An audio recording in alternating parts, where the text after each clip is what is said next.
Good evening, everybody. It is Saturday in New York City. We are in the Moynihan train station.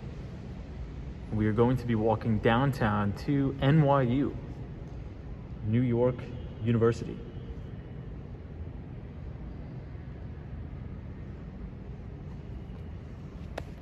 What's up, Soho guy? Hope you're well.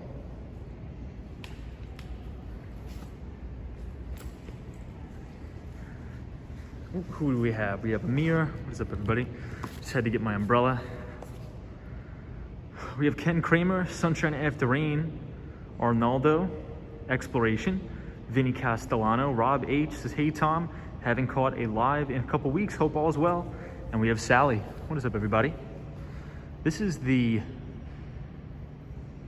post office section of the Moynihan train station. Very beautiful architecture here. Louis says, hey dude, how are you? I'm doing very, very well. This is the post office, the very old post office here in the Moynihan train station. Very beautiful here. I see Paul Greenwell. What's up, Paul? Hope you're well.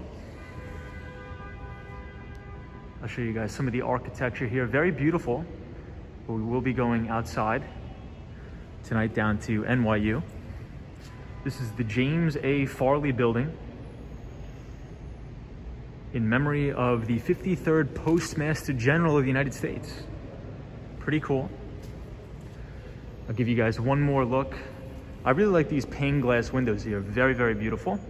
Solo 401 says, happy Halloween Eve. Indeed, Solo. Very cool. Hey, Marilyn Ringle is here. What's up, Marilyn? Hope you're well. Always good to see the post office here at Moynihan train station. Very beautiful. Sunshine at 3. Michelle McGraw. What is up, everybody? You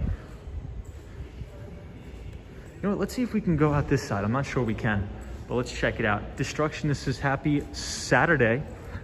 Happy Saturday, everybody. Solo 401, long time no see. I hope you're having a great weekend. It is Halloween tomorrow. Let's see if we can walk all the way down here and go out these doors. We will check it out. We will see. Hey, what's up, Faith? How are you? So this is we usually stream from right here. So we usually walk right here and stream from the outside. But this is the view from inside the post office.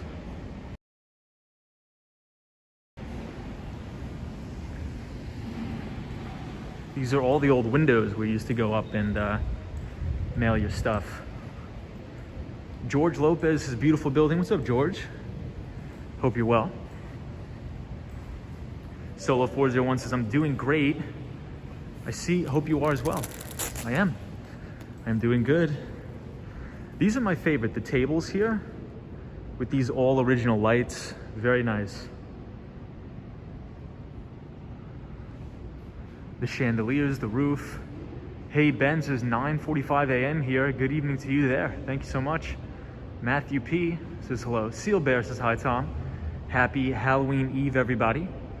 Thank you, Seal Bear. I appreciate it. Giselle says hello. What's up, Giselle? So let's see if we can head out this way. I'm not sure we can. Shadow King says, hey, Wall Street skate, bro. What is going on? Let's see if we could head out this way.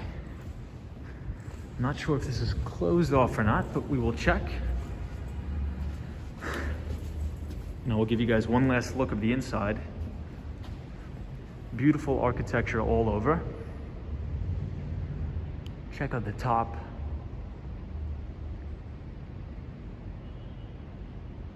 Yes, Solo 401 says the history this place has seen.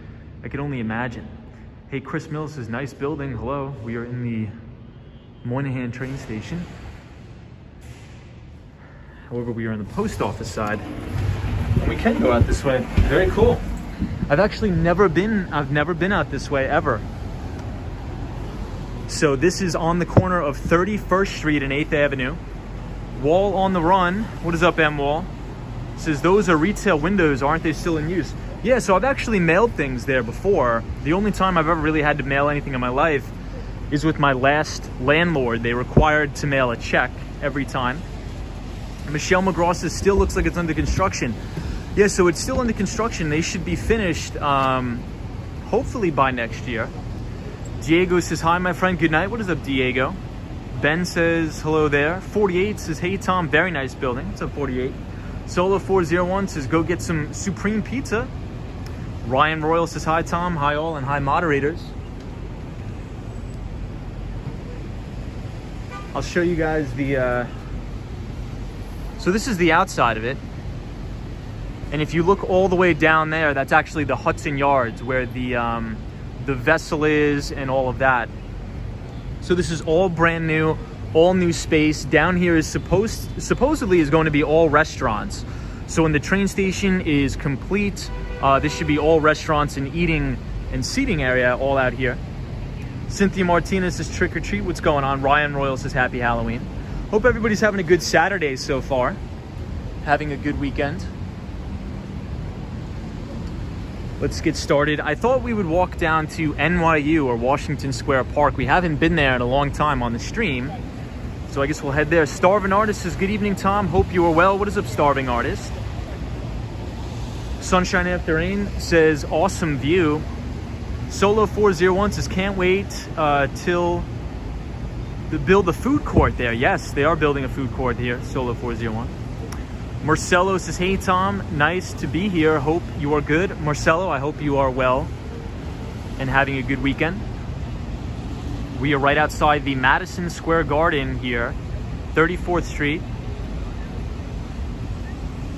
Hey, Jamie Massetti. What's up, Jamie Massetti? Roy S. says, hey, Tom, trick or treat, everybody. Dogman says, hi, Tom, back in Miami next week. Yeah, Dogman. So we should be back in Miami on Monday morning, I think. So I was gonna fly out Sunday night, but the price of the ticket to fly out on Sunday night is pretty egregious. So I'm like, you know what? I'll just fly out on Monday morning for half price. So I think that's what I'm gonna do. So I think I'll stay all tomorrow and then fly back Monday morning. GGMYC says, good evening, Tom and everybody. Happy Halloween. GGMYC. Hope you're well. Hope you're having a great weekend. The Aviator says hello from you know where. Sorry I wasn't in your stream yesterday. We had some family stuff to take care of. You are back in Manhattan. Aviator, hope. Charlie Richardson, always good to see you. Dogman says very cool, safe travels. Radzi says hi, Tom and everybody. What's up, Faith? You know what? Let's do one quick pass around the vessel. I want to check it out tonight. And then we will head down to Washington Square Park. So this is the Moynihan train station, the brand new one. Very beautiful. Hey, Jamie says, I'm flying into New York City on Monday because it's open for international travel. That is right. So next week, I believe anybody can come into the United States.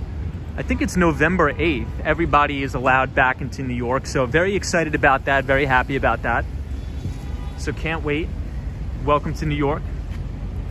The Aviator says, I hate when the stream cuts off when Tom reads my comment. Sorry about that, The Aviator. Shadow King says, have you ever streamed at Battery Park or Staten Island Ferry? We have streamed at Battery Park. What's up, Faith? How are you? We have streamed at Battery Park before. Rosie says, hola, ¿cómo estás? Muy bien, y tú? Muy bien, y tú? Rob H says, is the vessel back open? I'm not sure if it's back open, but it's still up. It's definitely still up, but I'm not sure it's back open. Santa Monica Rodriguez says hello. Happy Saturday, Santa Monica Rodriguez. And we are overlooking the Hudson Yards in the distance. And this building is almost complete. It'll look exactly identical to this one. M. Wall in the Run says, are they ever going to open the vessel again, or what's the plan for it? I'm actually not sure. I'm not sure about it at all. Hey, we got a skate bro here. Very cool. Hopefully I'm back on my skateboard very soon. Hey, JK. What is up, JK? Good to see you. Starving Artist says, Halloween Dog Parade was at Washington Square today. Seen on James and Carla. Very cool. I wish I could have seen that. I would love to see the dog parade. Brandy says, hey, Tom. Happy Saturday, Brandy. Toilet Paper says, good evening, Skate Bro. Toilet actually raining a little bit in New York.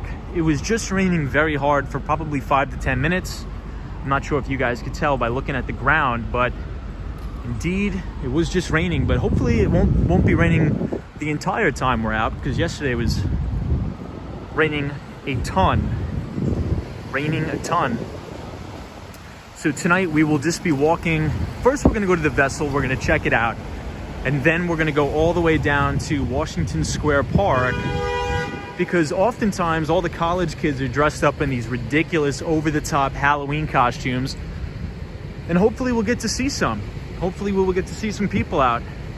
Obama says, can you see the northern lights? We cannot. CB Earth Day says, good evening, Tom. What is up, CB Earth Day? Jimmy Anderson says, cheers, man. Good to see you live and hope the Halloween weekend is going well. Thank you, Jimmy. Right back at you. Wall on the Run says, poor Hudson missed his stage call at the dog parade. So funny. Diana Lee says, hi, Tom. What's up, Diana Lee? Jamie says, do you do live stream walks in Miami? We do. So I am back and forth between New York City and Miami. Indeed we are. The Aviator says, Tom, you told me that you've been to all 4 observation decks in New York. I'm guessing you've been to the Edge. I have never been to the Edge. And I also have never been to the brand new 1 Vanderbilt observation deck either. Daryl says, good evening to you, and you were on Action Kids live stream today. I was. Daryl, how are you? Faith says, Tom, who are your moderators? My moderators are Sunshine After Rain, Michelle McGraw, and a couple others. Photos from around New York says, at the Halloween parade, people have enormous puppets that are brought out. Photos, hope you're well. Traveling Tips says, when is the Halloween parade in the village? It would be fun to see. I think it was today, actually. Anna Andrews says, hi, Tom. Hope you get some rest. Thank you so much. Rhino 305 says, hey, Tom. Evening. FYI, no rain here in the 305. Very good. So, Rhino, I'm probably going to be back in Miami Monday morning. I was going to fly out Sunday night, which is tomorrow. However, the plane tickets are like double the price. So I'm like, you know what? I might as well just stay all day Sunday, and then I could fly back on Monday morning. It's not that big of a deal. For Show says, love your vids, man. Just subbed. Hope you blow up online. Says Show F. I appreciate you being here, and I'm very glad that you're enjoying the content, and I hope you have a phenomenal weekend. What kind of car is this, everybody? Is this, what is that? A Ferrari, right? The Aviator says, just wondering, since you got to bed late, how many hours of sleep do you usually get? I probably usually get 7 to 8 hours of sleep. Probably 7 to 8. 7 to 8. Matt says, the rain needs to go somewhere else. We've had enough rain. New York has been absolutely hammered with rain. Really, really bad. Really, really bad. So this is actually the Peloton headquarters directly up front. Hey, QBiz, what's going on? Shadow Ships is Javits Center. No, the Jacob Javits Center is actually a couple avenues over. Rhino 305 says, Tom, the cat had a blowout party at your house last night. Video went viral on KittyTube. Oh, that's hilarious. Very, very hilarious. I'm sure the cats are going crazy in my house. Hey, what's up, Amir? British Gray from Tampa, Florida. How are you? Good to see you. Welcome, everybody. Matt, what is up, Matt? Kobo Bunny says, Wall Street skate bro. So there has been no news on the Evergrande situation. Still a threat there. So Kobo Bunny, we've been talking about it a little bit on the streams. I don't think there'll be any contagion or spillover from China in the Evergrande situation into the U.S. markets. That is still the view that I hold. They were able to make some of their debt payments, so I think everything will be okay, and I think the Chinese government will backstop any troubles. N for me says, yo, good evening, Tom. What is up, N for me? Sindine says, how are you? Show F says, I live in London, but your vids and others make me want to try New York City for a while. Very cool. Ben Reynolds says, I love the lights. What's up, Ben? Roy S says, Tom, you reached 5.5K subscribers. I think you will reach 6K soon. Well, thank you, everybody, for the support, and I hope you are enjoying the content, everybody, and I thank you very much for being here. Jimmy Anderson says, will you be in the New York City area or Miami during the holidays? New York City would be cool to get some shots of the snow. Yeah, so Jimmy, My family is from New York, so for Thanksgiving, for Christmas, I'll always be back in New York. So 100% for Thanksgiving and everything like that, I will be back in New York City, guaranteed. But I'm looking forward to getting back to Miami, not gonna lie. Diana Lee says, does it feel sometimes that you are an invisible bungee cord? Sometimes. Amir says, damn, New York City is just a shed. Talvish says, Wall Street Skate Bro. Hey man, good to see you tonight. Likewise, Talvish. Hope you're having a good one. Feral Cat says, hello from San Diego, California. Awesome. You know, I would like to visit California. I've never been. So I really do want to see what's going on over there in California. A lot of my friends work in Silicon Valley, so I think it'd be cool to check it out. Jimmy Anderson says, nice dude. That's got to be awesome having family near this area. I'm in STL, not as exciting. Yeah, I mean, I'm definitely thankful that my family chose to come to New York, settle in New York. So the NHL, the National Hockey League, is actually in this building along with Ernst & Young and Accenture. And these are two big consulting firms. Accenture is actually a technology consulting firm, but Ernst & Young, EY, is what you call one of the big four. Saying hello from SFO. Show yourself right now and wave. What is going on, my friend? Anna Andrews says, hey, is Shiba Inu coin safe to get? I don't partake in any of the alternative coins like the Doge or any of the Shiba stuff, in my opinion. British Gray, good to see you. British Gray is our pal from Tampa, Florida.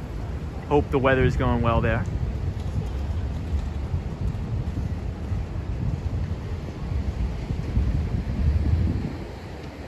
Mitch Peters channel says, hey Skate Bro, how are you?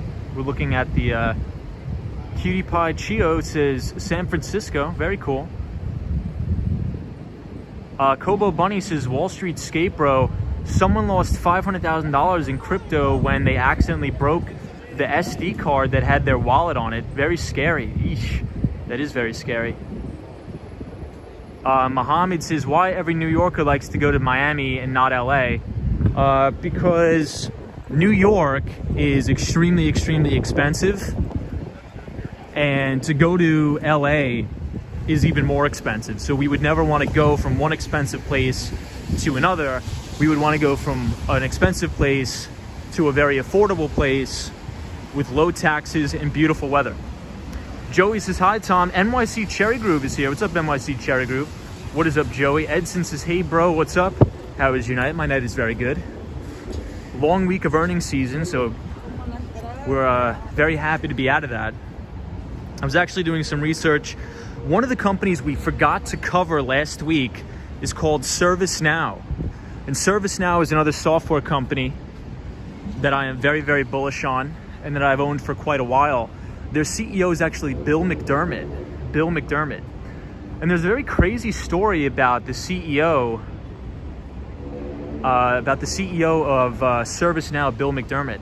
He was actually in a horrible accident, a horrendous accident on Christmas, actually. And he was walking down the stairs of his residence with a wine glass in his hand. And he accidentally fell down the stairs and landed directly on the wine glass. And the wine glass went right through his eye and blinded him. So that's why on all of the CNBC interviews that he does, he'll always be wearing glasses. So even through all of that adversity, all of that tragedy, he is still one of the greatest tech CEOs of all time, in my opinion. And that is the CEO of Servicenow that just reported a phenomenal quarter. Blowout earnings on both the top and the bottom line. Very profitable company. Very, very profitable business. Servicenow, ticker symbol NOW. Bill McDermott, phenomenal CEO. Hey, Marjan says, what's up, bro? When you get back to Miami, check out Key West when time permits. Hey, Marjan, I absolutely will. Yeah, good grief, unimaginable pain, I know. Really crazy. Jamie Massetti says, does Florida have lower taxes than Texas? I think it really depends on where you are. I think it depends on where you are and for what business. But also the airfare tends to be quite cheap. Airfare tends to be quite cheap from New York City to Florida, mainly because there's a frequent amount of flights. So you can get flights for as cheap as probably like $50. I usually pay around $50. Hey, the Swan is here. NYC Cherry Groove is here. Happy Saturday, everybody. I hope everybody's finding the time to relax, sort of unwind from the crazy week we had. So I'll show everybody the edge. So this is a main attraction here at the Hudson Yards. You could actually go up and stand on this glass floor, which is kind of cool. Hey, Robert Parker's here. Robert, good to see you. Such a tragic story indeed. Hey, Scott says, what kind of camera and mic setup you got? We are just using a regular iPhone 11, and there's no microphone. We're just using the stock microphone that's in the iPhone 11. But Scott Ward, good to have you here, and happy Saturday, my friend. Hey, Vinny Castellano says, my wife says hi. Good evening to Mrs. Castellano. Sunshine After Rain is here. This is beautiful view. Tom, Pat's Planet says, are you going to be at the Halloween parade tomorrow? So Pat's Planet, I thought that was today. I thought some of the viewers were talking about that was today. But if it is tomorrow, you know, in all honesty, I probably will not be able to go. I usually, you know, want to relax, read the paper, hang out until about 8 o'clock at night, in which case I stream. But maybe I will check it out. I'm not sure what time it is. Maybe somebody in the comments could advise on that. So we are on the corner of West 33rd Street and 10th Avenue. Lisa says, do they charge to go on the Edge observation deck? They do, and I think it's a pretty penny. I think it's like $50. Hey, Yen 10 is here. Says, Tom, happy Saturday. What is going on? Yen 10, good to see you. George Lopez says, I got my cup of coffee ready to enjoy the stream. Hey, George, that's awesome, man. Happy Saturday. Hope you have a good weekend, George. The one and only Swan, happy to see you. The Swan is our good pal, our good moderator from Ireland, the beautiful country of Ireland. So the Swan, hopefully you're holding things down for us in Ireland. Wall on the Run says, the Village Halloween Parade is tomorrow night at 7 p.m. Starts on Spring Street and 6th Avenue, ends at 16th Street and 6th Avenue. Thank you, Wall on the Run, for that. So if anybody's interested in going and checking that out, it will be tomorrow at 7 p.m. on Spring Street and 6th Avenue, and it ends on 16th Street and 6th Avenue. So thank you for that. Pat says, is your costume a vlogger? Probably. Robert Parker says, have you visited the new Vanderbilt Tower? So Robert, I haven't had a chance to do that yet. I think I'll probably do that next year. I just don't think I had time to do it this year, honestly. But that's something I really do want to check out, in all honesty. Hey, Ben Reynolds. What's going on, Ben? Diana Lee says, happy Sunday from the UK.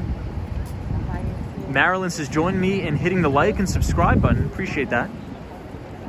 So everybody, we are going to walk to the vessel. We'll do a quick loop around. We'll see how everything's going. We'll check it out. And then we'll walk down to NYU, New York University, Washington Square Park.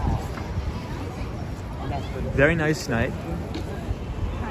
And I'm happy that the rain is holding out, it seems. So that is very good.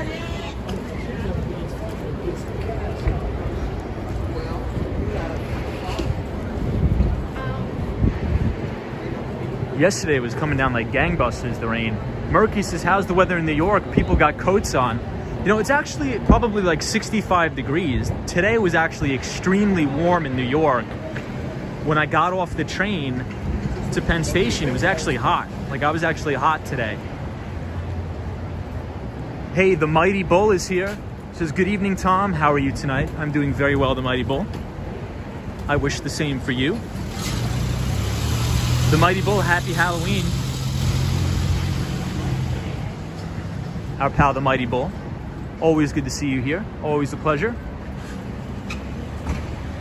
Hey, Mia's here. What's up, Mia? Says, hey, Tom, please explain why young novice traders invest in worthless meme stocks such as GME or AMC versus high-quality companies that actually pay dividends. Well, I think it's just, everybody does stupid things when they're young. And I think it's this culture of, going on Reddit. And I think a lot of it has to do with Robinhood and these discount brokers that are trying to, quote unquote, gamify investing and make it like you're playing a slot machine.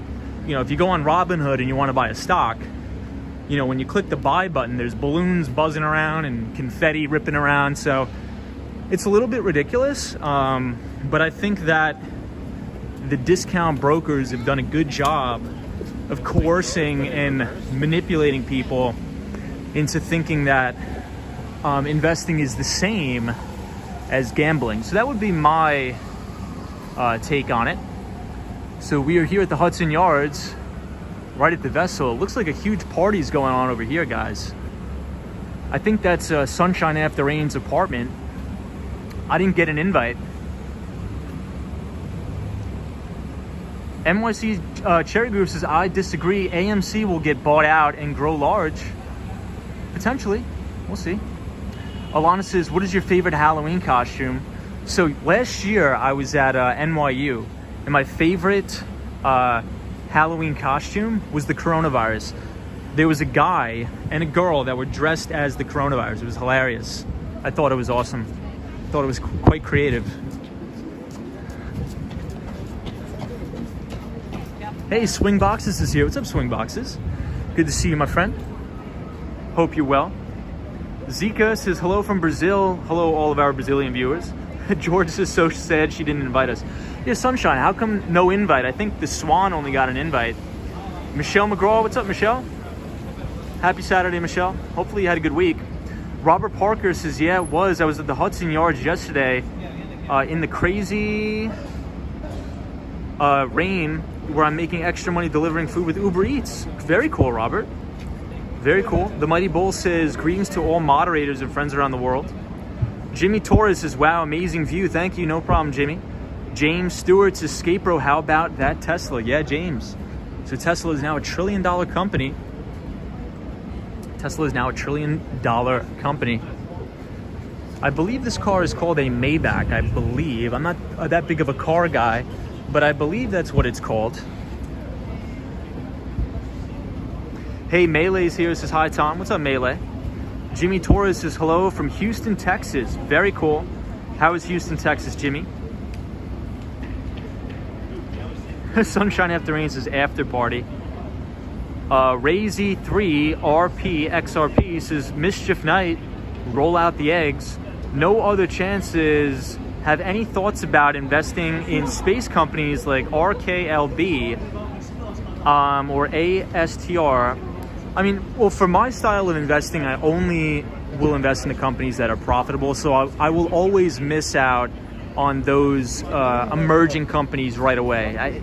Unless the thesis is very compelling, I will not buy anything that doesn't have earnings. But that is just my opinion. That's just my style. Diana Lee is pretty. James Stewart, good to see you. Good to see you here, James. 48 says it's 60 degrees Fahrenheit here. Ryan Royal says those of us afraid of heights would go up one of the observation decks. Good for Halloween. I agree. Ibrahim Azam is here. What's up, Ibrahim? Ibrahim, hope school's going well. Joe Lee says your team Atlassian was on fire yesterday. Yeah, Joe Lee. Atlassian reported earnings after the bell on Thursday. Reported a great quarter, fantastic quarter. But the main thing about Atlassian's earnings that I look for is their cloud migration. So if you think about the on-premise infrastructure that they used to sell, they're completely changing their business model to only support cloud. And people who understand cloud computing and really the business model of Atlassian, a lot of analysts said, oh, this is no good because their revenues are going to decline in on-premise fees and licensing sales. But what they don't understand is the pricing power on the back end, right? So as Atlassian migrates all of their customers over to the cloud and onboards new customers, what that'll allow them to do is incrementally increase prices of their subscription service. So let's say if you have, for example, 100,000 customers and they're all paying you every single month like clockwork, it's very easy for you now to say, okay, instead of paying, this is for example, this is an actuality in terms of Atlassian, but let's say, okay, instead of paying $5 a month, everybody, the price is gonna go up to $7 a month. Well, across the 100,000 customers, that is a huge increase in revenues for not really doing anything. And if you look at the churn rate, Atlassian has a very, very low churn rate, which means customers that are onboarded to the platform tend to stay customers of Atlassian for the life of their business. Diana Lee says, love the lights on the trees. Aren't these beautiful? These are phenomenal here. Really nice. Jimmy Torres says, you're in downtown Houston. Awesome. A guy, Soho Yo, says, hey Tom, that limo is civilized way to travel. What's up, Soho? Good to see you. The Mighty Bull says, fantastic in taking screenshots. Yeah, so the Mighty Bull, I forgot to program your Facebook page in the chat. However, anybody who's watching, the Mighty Bull does have a very cool, very creative Facebook page where he takes screenshots of the live streams and put them up. Doug says, hello Tom from Toronto. What is up, Doug? Good to have you here. XRP says, Meatpacking District. Burr says, tell my wife Stephanie that I love her from Costa Rica. Hey, what is up, Stephanie? And welcome everybody from Costa Rica. We are at the Hudson Yards tonight. We will show everybody the vessel, but then we will head down to NYU, New York University. Anna Clara says, night everybody. What's up, Anna? Starvin Artist says, wasn't that building meant to extend and retract, the one that has the wheels on it? Yes. And it does. It actually does do that. Very cool. Photos from around New York says exclamation point team. Yes, so everybody, I programmed within the Nightbot. If you do exclamation point TEAM, it'll drop the link to the Q1 fiscal year 2022 shareholder letter. So you can feel free to read through it. And I would highly advise doing that before making any sort of investment, because it'll lay down their go-to-market strategy, and it has a snapshot of their balance sheet and their cash flow statements for your convenience when you're making your DCF models. Hey, Junior says, what's up, bro? What is up, Junior? Good to see you. Das says, good morning from the Philippines. Welcome everybody from the Philippines. George Lopez says, New York looks much better, especially after it rains. The Swan says, a skateboarder was talking to a friend today, but chances we haven't met in a short few years. And he's after starting up his own computer company and now has 6 employees. Fantastic. That's awesome, the Swan. So this is the building here that actually is on wheels. So it can go all the way back and all the way forward. So I'll try to get it in the shot as best I can. YouTube Johnny says, good night from Finland. Welcome everybody from Finland. Hope you're well. Vinny, hope you're doing well. What's up everybody in the Philippines? So let's see if Sunshine After Rain still has the party going on up there. Yeah, so Sunshine is still doing her thing. No invite for anybody else in the chat, but you know, we'll just have to make do with what we have. Wesley West says, hey, what is up, Wesley West? Jay says, the Maybach brand was founded in 1909. Very cool, Jay. Bidzita Lopez is here. Hey, Bidzita. Oh, we have a full house tonight, everybody. Good to see everybody. It is raining, but it's not raining that bad, honestly. XRP says, my life is on wheels. Flavio says, the vessel is closed to visit. I believe it is closed for now. I'm not sure if they're going to open it up. I mean, my solution was going to be, in between all of these openings, you should hang some sort of netting. That's my opinion. I think that's what they should do, and I think that'll solve the majority of the problems. Great Walk says, hello. What's up, Great Walk? Black Angel says, hi, Tom. Marty Lewis says, hello, Tom. Thanks for being out there tonight. Marty Lewis, thank you for being here tonight. We appreciate you. Xing Ling says, damn, I love your camera quality, man. Which camera are you using for the YouTube video? Xing Ling, first and foremost, happy Halloween. Secondly, I am using an iPhone 11. I just use a basic, nothing special iPhone 11, but I appreciate the compliment and I appreciate you being here. So iPhone 11, everybody. Headless Horseman 663 says, what's up? Sally says, beautiful view, Tom. Ibrahim Azam says, school as well, Tom. I calculated my GPA and I made it to 3.7. I will continue to improve. Ibrahim, my God, man. That's phenomenal. I've never got those grades in my entire life, so I think you're going to be just fine. Service East says, hey, Tom, greetings from Sydney, Australia. We are here at the Hudson Yards looking at the watches of Switzerland. Here at the 007. Oh, no, you're good. You're good. I'm just filming. You're good. Sorry about that. XRP says, happy Halloween, everybody. Hey, Thos says, James Bond branded 007. Flavio says, beautiful watches. I'm not a big watch guy, but I do have a friend that is very into watches. But I do appreciate the craftsmanship of all the watches. Oh, so this is a Rolex store. I did not know that. Rolex. Headless Horseman says, happy Halloween. What is up, Headless Horseman? I hope you're well. Flavio says, absolute care when made. And thank you, Cherry Group. NYC Cherry Group says, Tom, you get an A in my book. Thank you, Cherry Group. Appreciate that. Mark Gray says, are you a Bond fan? Honestly, I've never seen a James Bond movie, but I would like to. But, you know, might as well say I am a James Bond fan. Wesley West says, I miss Casio G-Shock. Sally says, hi, Tom. What's up, Sally? Thos says, love the Rolex. Headless Horseman 663 says, thank you. No problem. Xing Ling says, thank you and happy Halloween, y'all. No problem. So who was the most famous James Bond? The only thing I know about James Bond is that there was like 20 different James Bonds, and everybody argues over who the best one is. In which case, I have no idea. We have a lot of people from Sydney, Australia in the chat. And I think I need to get out the umbrella because it is starting to rain quite heavily. Sean Connery is the best, says Starvin' Artist. Patrick says, I always walk by the watch window there and Google how much the watches are and hate that I'm on vacation and not working. Roy S. says, at this stage, I will support Tom as the next James Bond after Daniel Craig. Justin Jones says, is that seriously live? Incredible. Hey, Justin Jones, this is seriously live. And we are outside the shops at the Hudson Yards, and it looks like we have some sort of photo shoot going on outside this Maybach. Maybe it's for Halloween, I'm not sure. But it is starting to rain, so I brought the umbrella. Doug, good to see you. Terry Docker says Casino Royale with Woody Allen as Little James Bond. But Justin Jones, good to see you. Starvin' Artist, good to see you.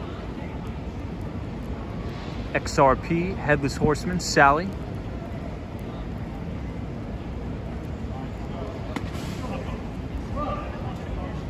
Rick Rock says the one who is now from Liverpool. NYC Cherry Group says agreed. Pierce Bronson was the best Bond. Andre says JJ.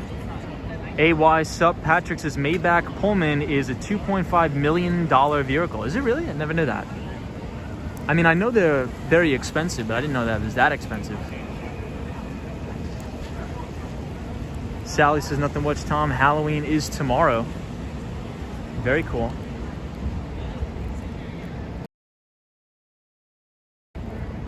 What do I think about distress investing?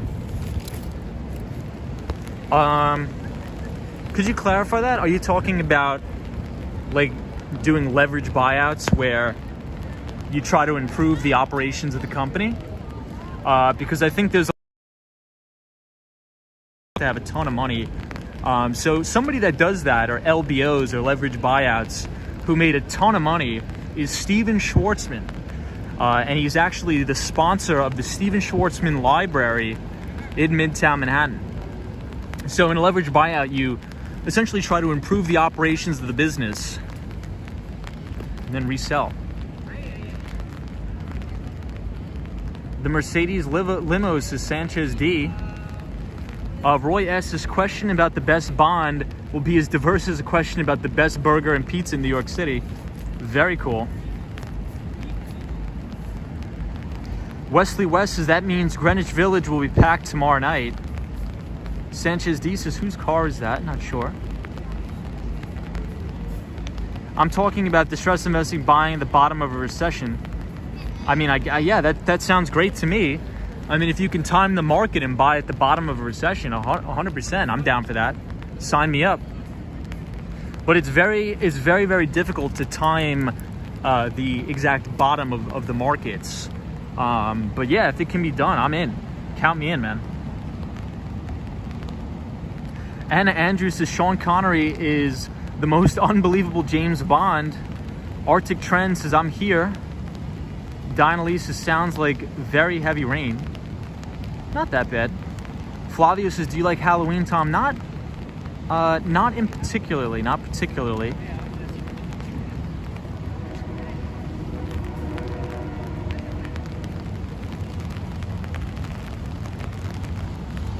I'll show you guys the Hudson Yards. Me says actually the particular Mercedes Maybach Pullman limo parked in front of the shops is the cheap $600,000 version. I actually have 3 in my dreams, says me. Hilarious. Hey, Spencer says trick or treat from Silicon Valley. How is everything in the Valley, Spencer? So Spencer, could you provide some insight on what's going on in the Valley? Because everybody I talk to, well, let me rephrase that. Not everybody I talk to, but if you look at the media, they're saying, you know, there's break-ins, there's looting, there's stealing, there's theft all over the place. Is that just fear media or propaganda, or is that actually the case? If you could provide some clarity. If you don't want to, no big deal. Jat Da Gandasa says hi. Floobs is new to the channel. Do you invest or just skate on Wall Street? Both. So this channel, Floob, is about, we either walk around New York City or skateboard around New York City and Miami and talk about investing. So we usually try to go live 5 nights per week. And last week was a very busy week on the channel. So all of the major tech companies reported earnings, and we covered in depth, in detail, Atlassian's earnings. We covered Alphabet, Google's earnings, Amazon earnings, and Microsoft's in detail. So we covered their cloud revenue in terms of Amazon AWS, in terms of Microsoft Azure. And next week is actually going to be pretty busy too. A company that we talk a lot about on the stream, Zoom Info, ticker symbol ZI. CEO is Henry Schuck. They are due to report earnings November 1st. So Henry Schuck is the CEO of Zoom Info. Headless Horseman says Silicon Valley, the home of Apple. Hey, Sam says, hey, Tom, congrats on 5,000 subscribers. Thank you, Sam. I appreciate you very much. Spencer says, and lots of homeless in the San Francisco Bay Area. Spencer says, San Francisco has a lot of crime right now, unfortunately. Hopefully that'll change. Hopefully that will change. Wesley West says, I hear Maybach is a nightmare to maintain, though. But Floob, hopefully that answers your question. Happy Halloween, my friend. So this is the building that retracts. So anything you see in white, it actually goes all the way back here. So the building is actually on wheels. And I believe it is called the Shed. And it retracts and it goes all the way back. Spencer says Apple, eBay, Facebook, thousands more companies. Alexandria says, do you like the Hudson Yards? I do like the Hudson Yards. So Microsoft actually just signed a massive lease on 5th Avenue. So everybody that was talking about New York City's over, it's dead, it's never coming back. I've been telling you guys, New York always comes back because all of the talent is here. You know, we have some of the best universities in the entire world. People want to be in New York, work in New York. It's a very centralized city, great walking scores. So Google actually, I think, invested almost $2 billion to have new office space on the west side of Manhattan. And now we have Microsoft signing a whopper deal on 5th Avenue. Infinite Inspiration says, hey, Wall Street skate bro, congrats on 5K. I've invested some money in Shiba Inu crypto. Do you think this is a decent investment? I do not think it is a decent investment. I think it's a horrible investment. I'm just going to keep it real with you. I don't really dabble in any of the alternative coins. I think the majority of it are pump and dump style schemes. I'm not saying that Shiba Inu is a pump and dump style scheme. It's just that based upon the risk and reward parameters, I would probably, I mean, the way I invest is I like to invest in the companies with large total addressable markets that are growing or compounding out their earnings growth at a compounded out annualized growth rate of at least 25% per annum. That's sort of what I invested. The only cryptocurrency investments I have are Bitcoin and Ethereum. I think the majority of the others are mainly pump and dump style schemes. But look, that's just my opinion, right? That's just my personal opinion. It doesn't mean I'm right. Just because I think something doesn't mean I'm right. Infinite Inspirations says, thanks for your insight. No problem, Infinite Inspirations. Loose72 is here, says, wow, keep it real. Yeah, I mean, I would never lie to you guys and tell you something. If you ask me a question, I'm going to tell you what I think. Faith says, Shiba is so popular. Tony Cortez says, hi, how are you? What's up, Tony? What's up, Faith? Infinite Inspirations, good to see you. Loose72 says, good to see you. I mean, good to see you, Loose72. XRP, what is going on? Diana Lee says, Tom, streams are always entertaining and informative. Seth Wolf says, stick only crypto ETFs. Yeah, so Seth Wolf, I actually will have to respectfully disagree with that, because a lot of the people, I don't think they truly understand these two quote-unquote Bitcoin ETFs that have just come to market. I think they're all Wall Street products, right? And what I mean by that is these are futures-based ETFs. So they're not based on the underlying, in this case, the underlying asset, which would be Bitcoin. They're not. So when you're investing in this style ETF, you're actually investing in an ETF that tracks the futures contracts on Bitcoin. So not actually the solid underlying. So in my opinion, and I've been in sort of the crypto space since 2015 when I was in college, I think the main precipice or the main value proposition of something like Bitcoin is autonomous control over your wealth and helping people, especially that live in emerging market countries, where the majority of the GDP of those countries are made up from remittance payments. So for example, let's say if you're a person from Venezuela, you're working in New York City and you're sending money back to Venezuela or wherever you are, right? You don't have to pay the egregious fees from MoneyGram or things like that. You can just, send Bitcoin and things like that. So that's where I see the value. But I would never buy any of these Wall Street products, such as a crypto ETF, because they are not based on the underlying asset as of now. The SEC has not approved a Bitcoin ETF where it's actually holding the underlying asset. It is only the futures contracts.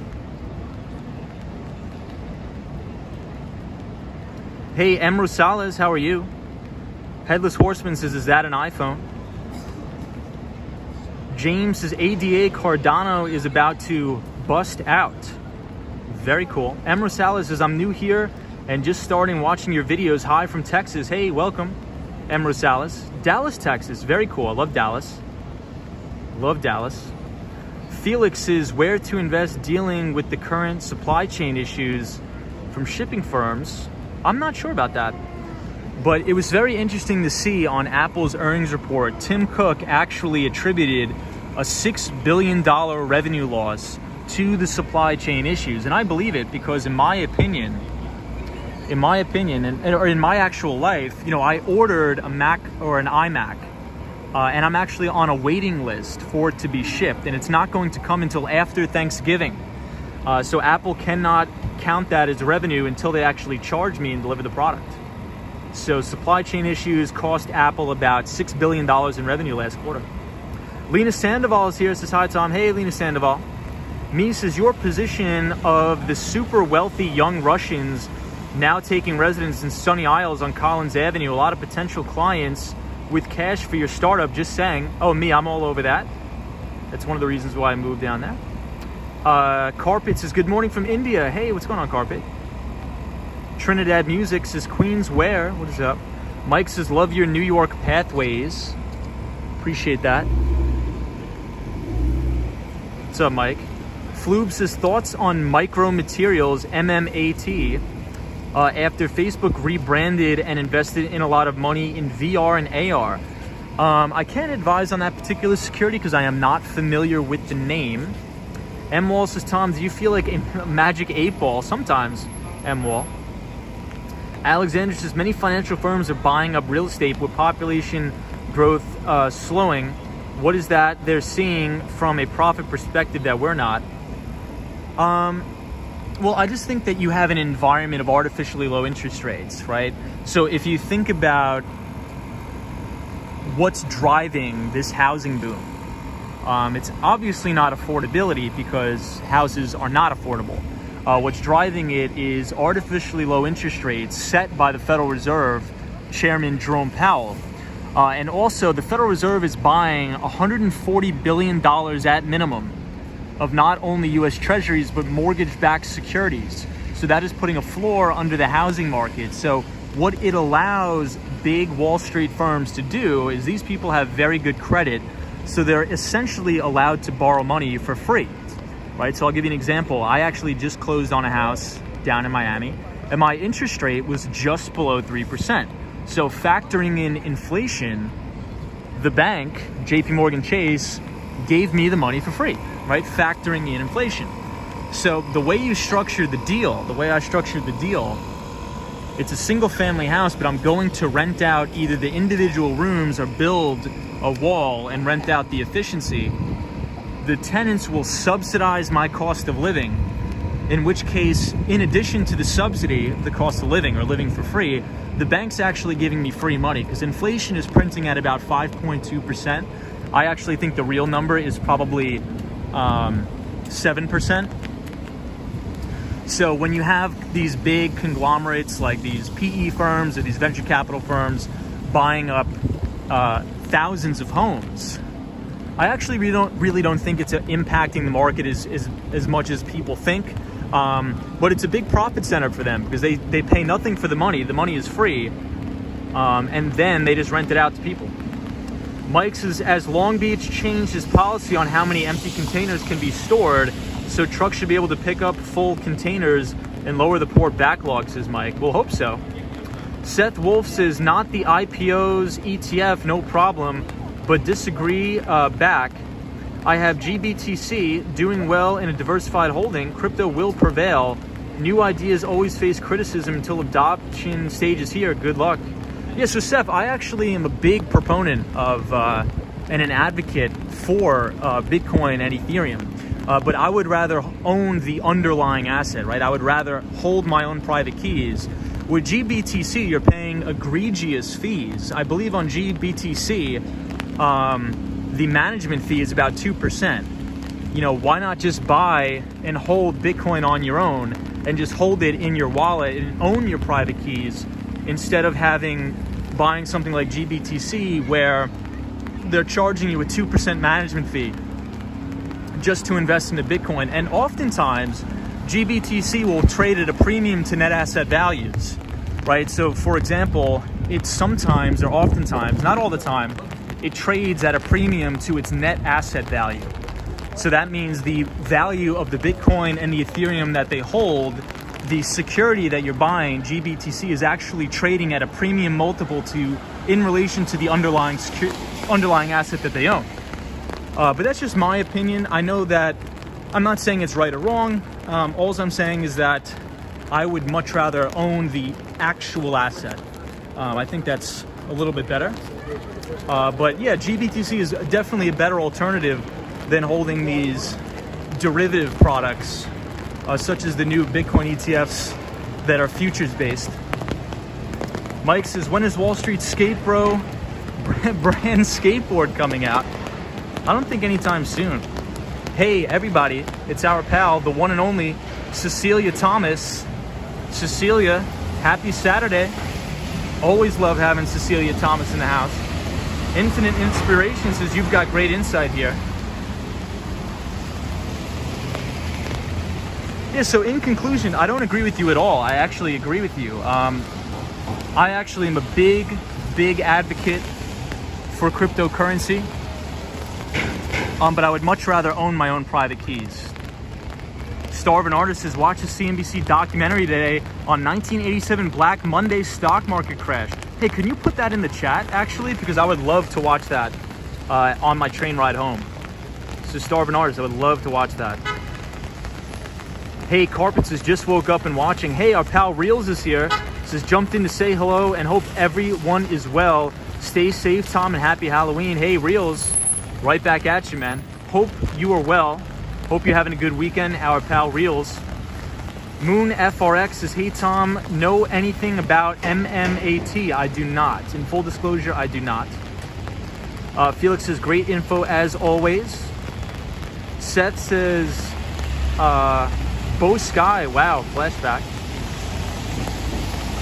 Alexander says, so what you're saying is that since the money is free, you can buy housing assets as a cash flow play rather than worry about overall appreciation. Yes, correct. So the way I think about it is, you know, I'm 26 years old. So even if I'm buying, I know I'm buying inflated property values, right? But the thing with me is I'm not going to buy something I can't afford, right? Because I think the main difference between now and 2008 was default risk, right? So now what we're seeing is people are paying, you know, 10% over asking, 20% over asking. But what we're seeing is these buyers are actually very well qualified and very well capitalized. So one of my good buddies, which is a realtor in Southern Florida, he's actually seeing people paying $20,000, $30,000 over asking, but they're coming in all cash, sight unseen. The problem in the 2008 financial crisis was that the majority of these loans that were being made were subprime, where people didn't have any income verification. They had very low income or no income, very bad or poor credit. So they were defaulting on all of these loans as interest rates moved up. Because a lot of these bankers, they were being scumbags and coerced people into teaser rate loans or adjustable rate mortgages, where as interest rates creeped up, so did the interest rate on your loan, causing you to pay even more than what you had expected to pay on your mortgage. So you had a windfall of defaults. A windfall of defaults, and everybody was foreclosed upon all at the same time. But now what we're seeing is people that, yes, the housing market is in a frenzy and there's rampant speculation. However, we're seeing very strong down payments, and we're seeing people lock in on fixed rate mortgages. Fixed rate meaning that mortgage will be the same for the life of the loan.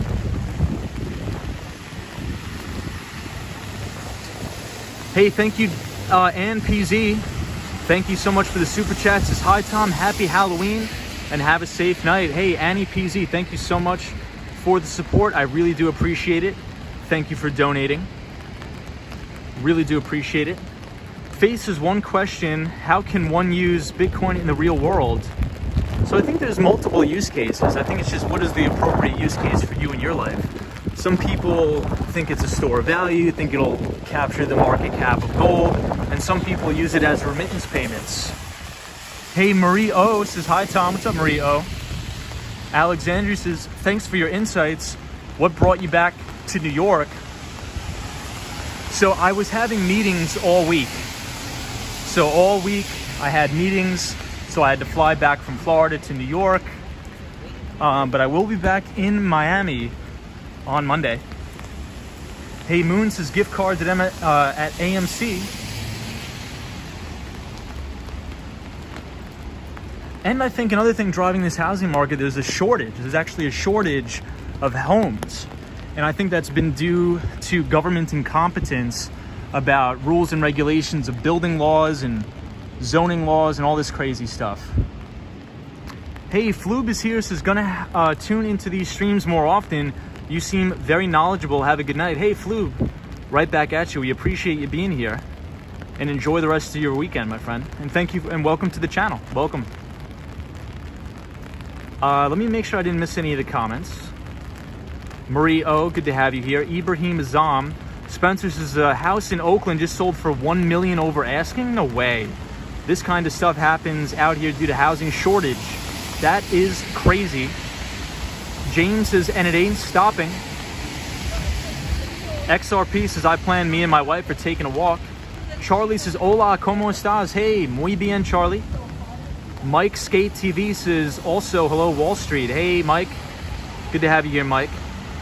Mr. Roberts says, any restaurants open this late in New York City? A lot of restaurants are open this late. A lot of restaurants oftentimes are open till midnight. I'm just going to make sure I didn't miss anybody. Wesley West says, that 1993 New York City HD video on YouTube shows that business was a lot different. The best says, hola from Brazil. Global Kumar says, hello. Philippines Walker says, hi, Tom. Hey, Mike. Corrigan says, Carter says, hello. A big fan. What is up, Mike? What is up, Carter? I hope everybody's well. Marty Lewis says, I remember the 1987 crash. It was my brother's birthday. Wow. That is crazy. Yeah, I would like to see a documentary on the crash in 1987. XRP says, tailing this walk, no Gucci, all American brands. You need to start producing. Maria O says, market here is insane, Tom. Rent increases and housing shortage. Yes. John C says, do you think the infrastructure package, if passed by Congress, will potentially help fuel the U.S. economy? No. The short answer is no. Balloon mortgage is bad. Don't people lose their house? Yes, they're terrible. NDND says, hello from French West Indies. Hey, you from the French West Indies. Junior Olivier says, hello from Brazil. Jetstar says, hi, Tom. Evening, rainy night stream.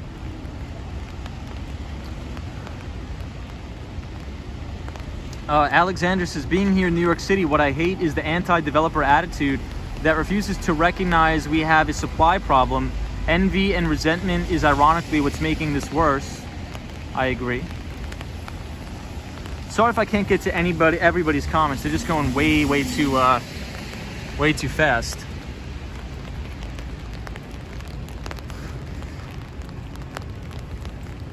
Marilyn Ringo says, 5,500 subscribers. Let's help Tom get to 6,000. Appreciate it. Starvin' Artist says, Tom, watched on CNBC series called Empires of New York. Was episode 6. I'll have to check it out. War Walker's here says, happy Halloween. The best says, Patrick Lopez. He lives in New York.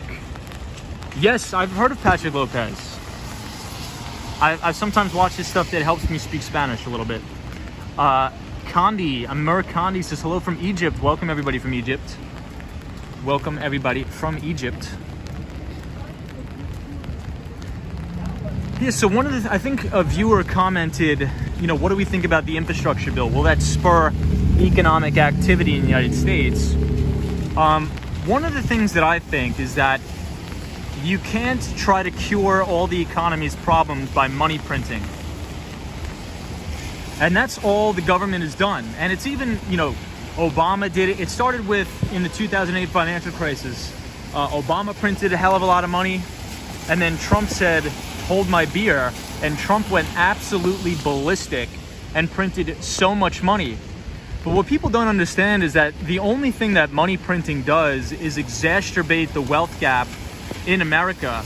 And it makes it so all of the wealth is concentrated to the top 1%. Because when you have artificially low interest rates and the Federal Reserve providing massive amounts of liquidity into the market, what you get is inflation in asset prices. So the price of housing, the price of equities. And if you look at the data and the statistics, the majority of the assets that are owned in this country are owned by the 1%. So there's some crazy statistic like the majority of the stocks, or over 98% of all the stocks, are owned by the top 1%. Same thing with real estate. So what happens is when you print all of this money, it makes it very, very difficult for people that are in the lower rungs of society that are working minimum wage jobs to get ahead, because now the money that they've saved in their bank is worth less in terms of the assets that they're trying to purchase. Example, saving for a house, maybe trying to stock away some money in their 401k. So what you do is you essentially have corporate socialism in America, where central banks, not only in the United States, but around the world, are leaving interest rates at artificially low levels and printing massive amounts of money. And I'll give you an example. The Federal Reserve and Jerome Powell right now is at a minimum, and this is a minimum, buying $140 billion in not only U.S. Treasuries, but mortgage-backed securities. So that is putting a backstop under the equities markets, and it's putting a backstop under the housing markets. And the only people that can afford to qualify to get that are rich, that have very good credit and things like that. So I am not in favor of Keynesian economics, where you print a lot of money to stimulate the economy, because that only helps the 1%. Hey, Desi's here, says, Tom, I'm sitting at Margaritaville, come see me. Desi, what is going on? Happy Halloween. Alexander says, to be fair, Ben Bernanke, he was trying to stop a major deflationary spiral like what happened in 1929 and 1932. It's just that we've become addicted to quantitative easing, like the pain patient on an oxy. Yeah. So we've become addicted to cheap money. We've become addicted to QE. Ian says, hey, Tom, just curious what your thoughts are on stablecoin rates being as high as 9.5%. Now, and if when my bank will only pay me 1%, if that. Yeah, Ian, and I think that's the value, right? I think that is what's the value of DeFi, or decentralized finance. I think that's why the banks are shaking in their boots due to DeFi. Hey, the Mighty Bull says, I absolutely and totally agree with you, Tom. What is up, the Mighty Bull? This is a beautiful view of the Empire State Building, everybody. Beautiful. I just want to make sure I'm not missing anybody's comments. Obama says Russia raised rates. They did. And so did the Bank of Canada. The Bank of Canada is stopping their asset purchases. Desi, how are you? Jerry says, I'm guessing you did not go to community college. I went to a local city college here, John Jay College of Criminal Justice. But Jerry, good to see you. Andrew Walters says, doesn't money printing devalue the currency? It does. However, when we talk about hyperinflation, what we really need to understand is money velocity. So I think that's, it's easy for everybody to throw out a buzzword. Oh, if the Federal Reserve is going to continue to print money, we're going to go into hyperinflation. Well, that's actually not the case because you have to understand money velocity. And the velocity of money is the rate at which cash funnels through an economy.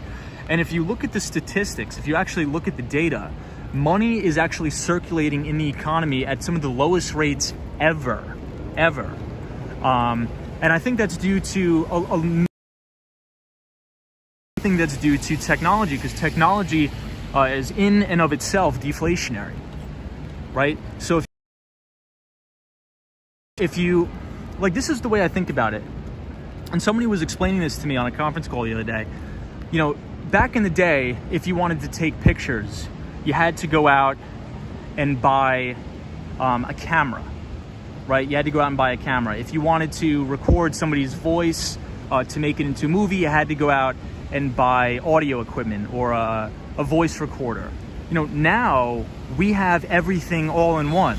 Your iPhone, you pay $1,000 once and you have your camera, you have your TV, you have your radio, you have your music player. So what technology has done, it's combined all of these different technologies into one simple thing, thus creating deflation in the prices. Before, you would have to go out and buy all of those individual things in one.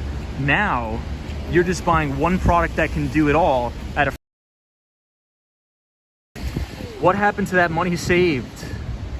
Hey, Anna Chris is beautiful.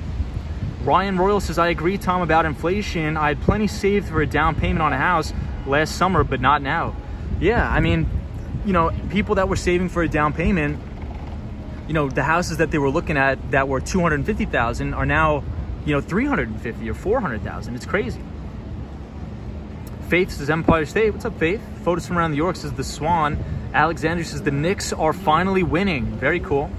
Desi says, Tom, seriously, I would love to say hello. to you. Absolutely. I'm not sure I'll be up that way, but I'd love to see you as well. Flavio says, I agree with your point of view. Hey, Thiago's here from Brazil. What's up, Thiago? So anybody, if I miss your comments, please just post it again. John C says, the US government still purchasing trees from Nova Scotia to print money. I think so. Gun Moed, what's up, Gun Moed? Valerie says, inflation, bad news for pension funds. Indeed.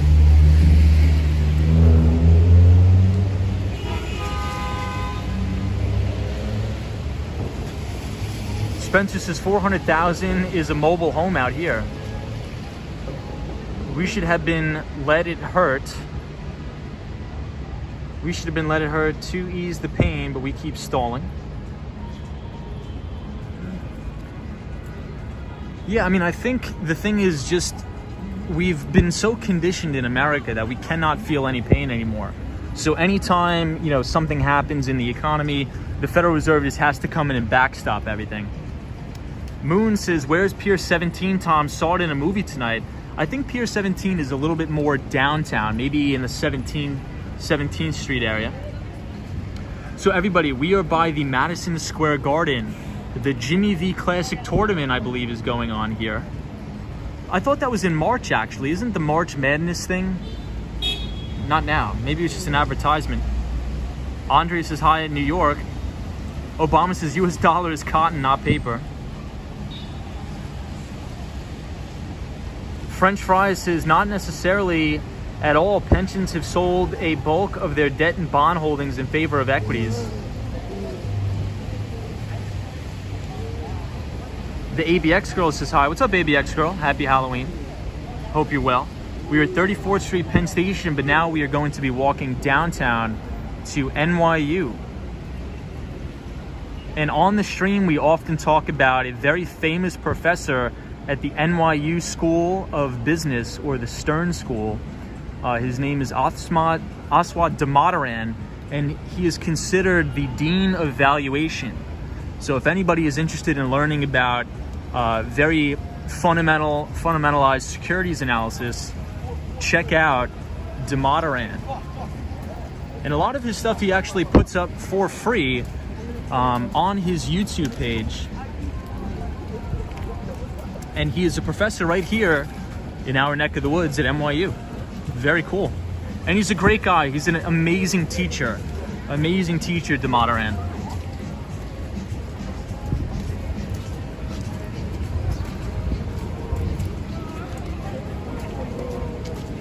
So for anybody that's new here, this is what we did.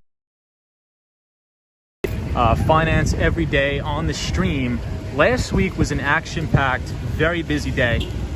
We covered in depth all of the earnings of the major tech companies.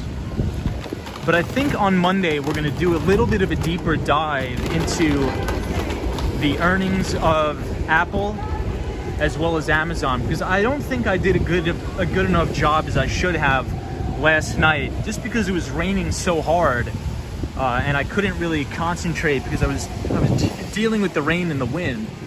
So maybe we'll redo that stream on Monday.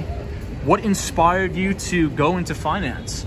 Well, for my actual work, I do not work in traditional finance. I actually work in tech. That is one of my biggest passions, is tech.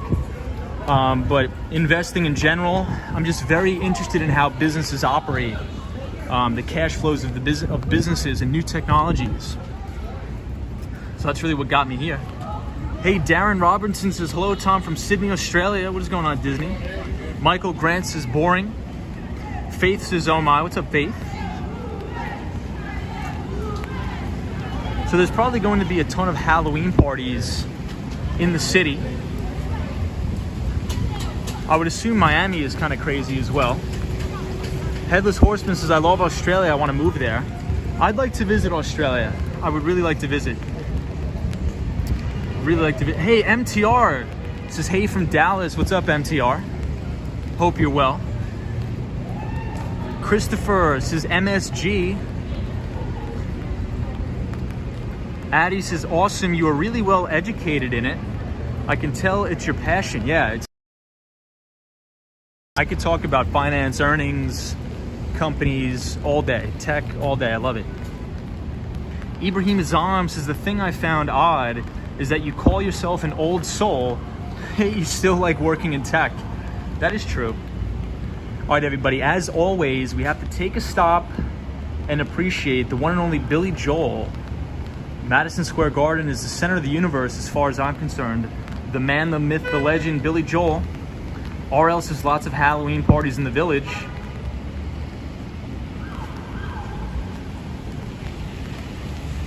Hey, Jonathan Richards says, hey Tom, did you close some deals this week? So Jonathan, I'm very close to closing a whopper deal with a digital advertising firm. The only thing that's holding us back is the prices of some of the routers that we're manufacturing for them with some of the OEMs we're working with in China.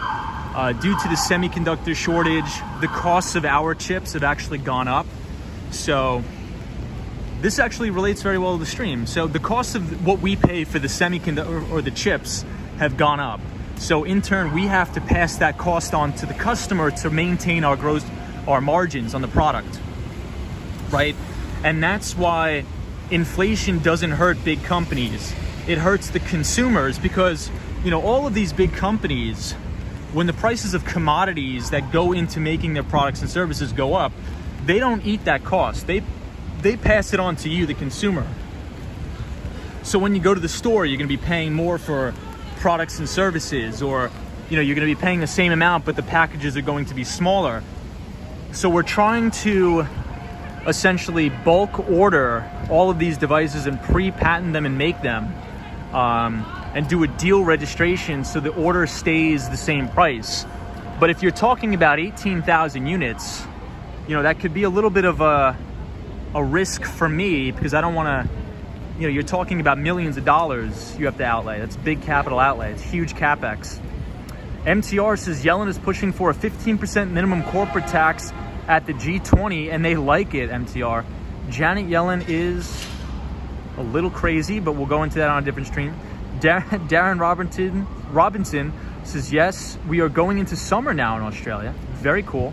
Paulie, New York City says, Radio Shack died because of the Android and iPhone. Everything they sold became unnecessary.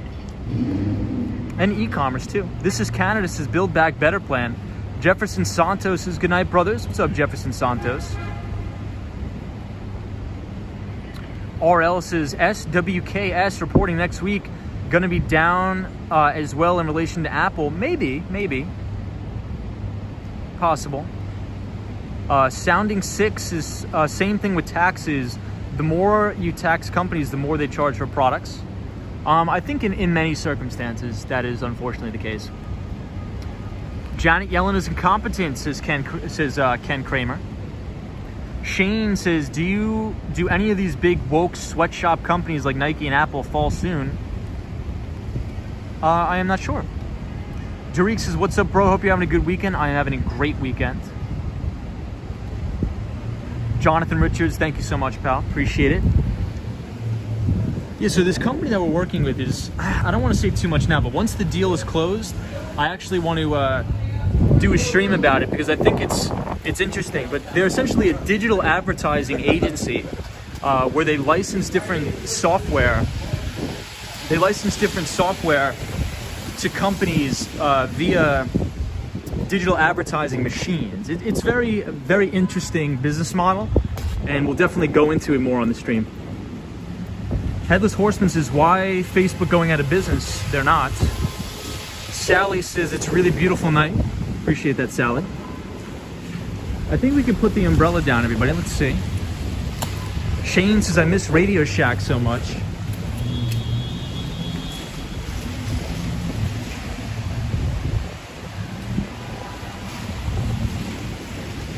I think Radio Shack mainly went out of business due to e-commerce. Like, why would I walk into a Radio Shack store when I could just buy everything online via Amazon or Best Buy? That's why I think Best Buy is actually doing quite well, is because they were successful in rebranding themselves, not only in a first-person user experience, but also in e-commerce as well. So I think Best Buy did a really good job in that, in my opinion. Yes, Spencer, Facebook is now called Meta. So their holding company is called Meta, but all of the different applications will remain the same. They will remain the same. So like when you open a Facebook app or a WhatsApp, it'll be the exact same. However, if you want to buy the stock, it's called Meta. Very cool, very interesting. Anonymous Dude 123 says, good day, Tom, and happy Halloween to all. Anonymous, good to see you. Nicholas is basically, I'm happy to see you. Nicholas, I'm happy to see you too. RL says, why is Kathy Woods moving to Florida? Probably for the tax liability. A lot of Wall Street firms are moving down to Florida, or at least putting satellite offices in Florida.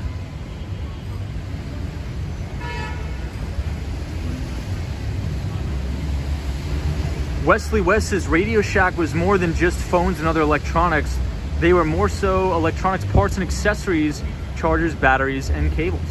Nicholas says, have you heard about a new e-commerce scam that slows individual domain holders to authentically... I have not.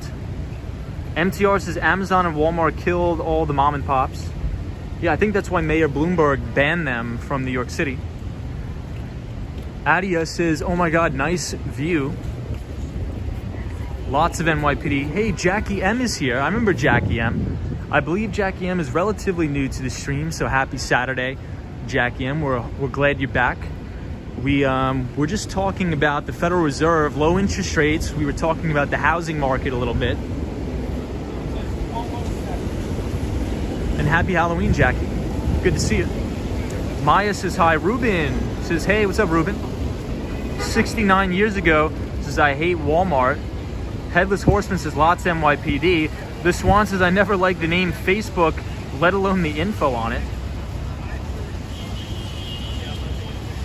Jackie M says, happy Saturday today to you too, with your New York accent. Thank you, Jackie M. I trust you're well. So Jackie, we are here on Fashion Avenue, 7th Avenue and 32nd Street by the Madison Square Garden. It's a beautiful night, a little rainy, but not bad. And look at all the people coming out of the Long Island Railroad, New Jersey transit terminals with the Halloween costumes on. Nicholas says, can you explain why they're putting satellite offices in Florida? Explain it in layman's terms. Well, I think that it's nice weather, right? Would you want to work in New York City when it's raining and windy and snowing and miserable, or would you want to be in Southern Florida? You know, I think you'd want to be in Southern Florida, and the tax benefits. You know, in Florida, there's no state income tax, right? So I think you are seeing more people moving down to Southern Florida. And, you know, don't get me wrong, these corporations have no problem paying taxes. It's just the representation. You know, if you're in a place like New York and everything is closed down and you have all of these different mandates and there's thousands of homeless people littering the streets and it smells terrible, you know, people are going to want to leave. People are going to want to go somewhere else. However, I still maintain the thesis and the notion that New York City is coming back, right? There's no way New York City will ever die, no matter how incompetent the politicians are. People will always want to do business here because it's the greatest city in the world. Obama says, are you near the big gold vaults in NYC? No, so that is downtown at the Federal Reserve. I actually used to work very close there on Wall Street. A lot of businesses like to establish their business in Delaware. Tax liability reasons. Maya says, are you going somewhere for Halloween tomorrow, Tom? Not anywhere in particular. So let's take a walk through Koreatown. Koreatown's always beautiful. Anna Louise says, Studio 54 is on Broadway Theater now. XRP says, facts, that's engineered. Hey, War Walker says, Tom, are you going to Studio 54 tonight? We are not, War Walker, but I hope you're holding down the 305 until I come back.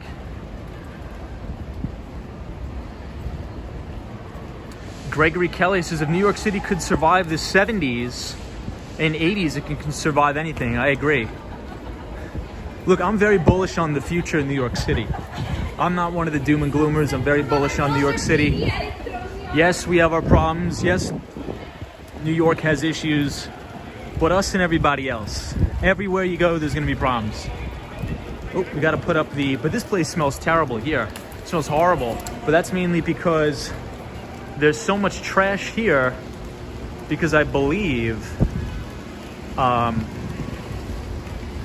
sanitation is on strike, I think, something like that. I wish New York City is coming back. I took a mini trip to New York City 2 weeks ago, and the city just had such an energetic vibe. Too bad I think politicians like AOC are ruining the city. Yeah, I mean, I don't think AOC is ruining the city. I don't think she has much say on what goes on here. But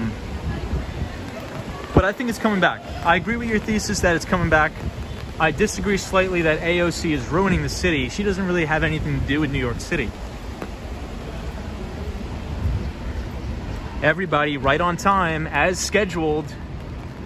EBITDA says, hey, hope you're having a good weekend. Thank you, EBITDA. We're here on Halloween Eve looking at the Empire State Building. But EBITDA, we went all last week was a busy week on the stream. We covered in depth all of the earnings. So we covered Apple, Amazon, Microsoft, a stock that I've owned since IPO, Atlassian, which is an Australian software company, had a big beat on the top and the bottom line. Their cloud migrations are better than normal. They're increasing their gross margins. And another company, Servicenow, CEO Bill McDermott, posted a phenomenal quarter. Just blowout results. And these are the companies I like to highlight on the streams because these are the companies that are model companies and market leaders, growing their revenues every single quarter, growing their earnings, or EPS, which is an acronym for earnings per share. Phenomenal return on equity, high pre-tax margins, high after-tax margins, and very good institutional sponsorship. So big week of earnings, and I'm sure you were very busy EBITDA. So hopefully you have some time to rest and have a good weekend. Ian White says, which is better, Gray's Papaya or Papaya King? I honestly don't like either. I don't really eat any of that stuff. Anna says it's 59 in New York City tonight, but a little wet. Hey, Kevin Sunderland is here. Says, hey, Tom, has you know if Coinbase has heightened their security? Heard they had a big hack. I did not know about that. I did not know they had a big hack. But I do not use Coinbase. I use Gemini, the Winklevoss twins. Jackie M says, what's your day job? So Jackie, I used to work as an account executive or major account executive at a tech company selling tech. But now I opened up my own tech consulting firm. Ken says, do you think China will surpass the United States? No, I don't. Headless Horseman says, how much do you need to make your own app? Nothing. You just need a computer. Anna Louise says, Tom, which borough do you live in? I used to live in Manhattan, but now I live in Southern Florida. Jackie M says, awesome, good on you. Thank you, Jackie. Sunshine After Rain says, awesome view, Tom. Jefferson Santos says, love New York. Hey, Kevin Sunderland says, cool, I'll just sign up with Gemini. Yeah, so that's the broker dealer that I personally use, right? So I would never recommend anything that I don't personally use. So I believe in the Winklevoss twins. I trust them. And the reason why I only will purchase Bitcoin or Ethereum on Gemini is that they follow all the rules and regulations in accordance with the Securities and Exchange Commission. I don't use any exchanges that aren't approved or certified or regulated by the government. In the long term, it's not worth it. Trust me. Don't use any unregulated exchanges. You're just asking for trouble. A lot of people will use unregulated exchanges because they do not report the amount of your capital gains to the IRS. Gemini will do that. But at the end of the day, you got to pay your taxes. There's two things that are certain, 100% certain in life. It's death and taxes. There's no getting around it. Just pay your taxes. You just avoid all the problems. Trust me. Just pay the taxes. It's not a big deal. Jackie M says long-term investments. I mean, tax mitigation is very important. Very, very important. Oh, but Kevin, thank you for the $5 super chat, by the way. Thank you so much, Kevin, for the support. I do appreciate you very much, and I value you as a member of the channel. And I hope you're gonna have a good weekend. Photos from around the earth says, where is that quote from? I don't know, I heard about it once, but there's only two things that are certain in this life, and that's death and taxes. Anna Louise says, I used to work in this area, but now I work from home. Yeah, Anna, a ton of people now have changed work from home, especially if you work in tech or on Wall Street. Taxes are not for the rich people in my country, says Mauro Gonzalez. Lisa says, see, Spiracy. Murky says, speaking on that topic, say you do use one of those exchanges which don't report your income. Can you do cash out large sum of capital? How can the IRS know if it's long or short term? Murky, that I don't know. I don't know, to be totally honest with you. I'm not gonna lie to you and say I do know. I would seek professional tax help on that. But there's always been one thing that I don't mess around with in my life, and that's taxes. Because, you know, once you get in trouble with the IRS, they're after you like white on rice forever. So it's in my eyes, it's just worth it to be by the book, in my opinion. Jackie M says, let's play fair tax paying. I agree. Lost in the Curve says, no matter how wealthy you are, you can't buy time, so enjoy the time you have. Billions mean nothing to the dead. Hey, that's very well said, actually. Very well said. Peter Webley says, food, gas, and housing costs are really hurting people. What money saved, most couldn't handle an emergency, $500 in expense. That's reality. Yeah, Peter, I think you make a good point. That is reality, and it's a sad reality. Jameson says, that's a great tip. Thanks. I've recently been making good money, and I don't know anything about Bitcoin. I want to invest my money and be smart about it. Of course, it would be nice to know the ins and outs. Yeah, so in terms of if you're dealing with a lot of money, right, which I would say, you know, if you're managing a portfolio, you know, over like $500,000, I would very strongly advise to seek professional tax help. That's just my opinion. Nicholas says, Tom, have you ever lied to or misled them just to get a sale? Never. Never. I know a lot of salespeople that do that, but in sales, your reputation is everything.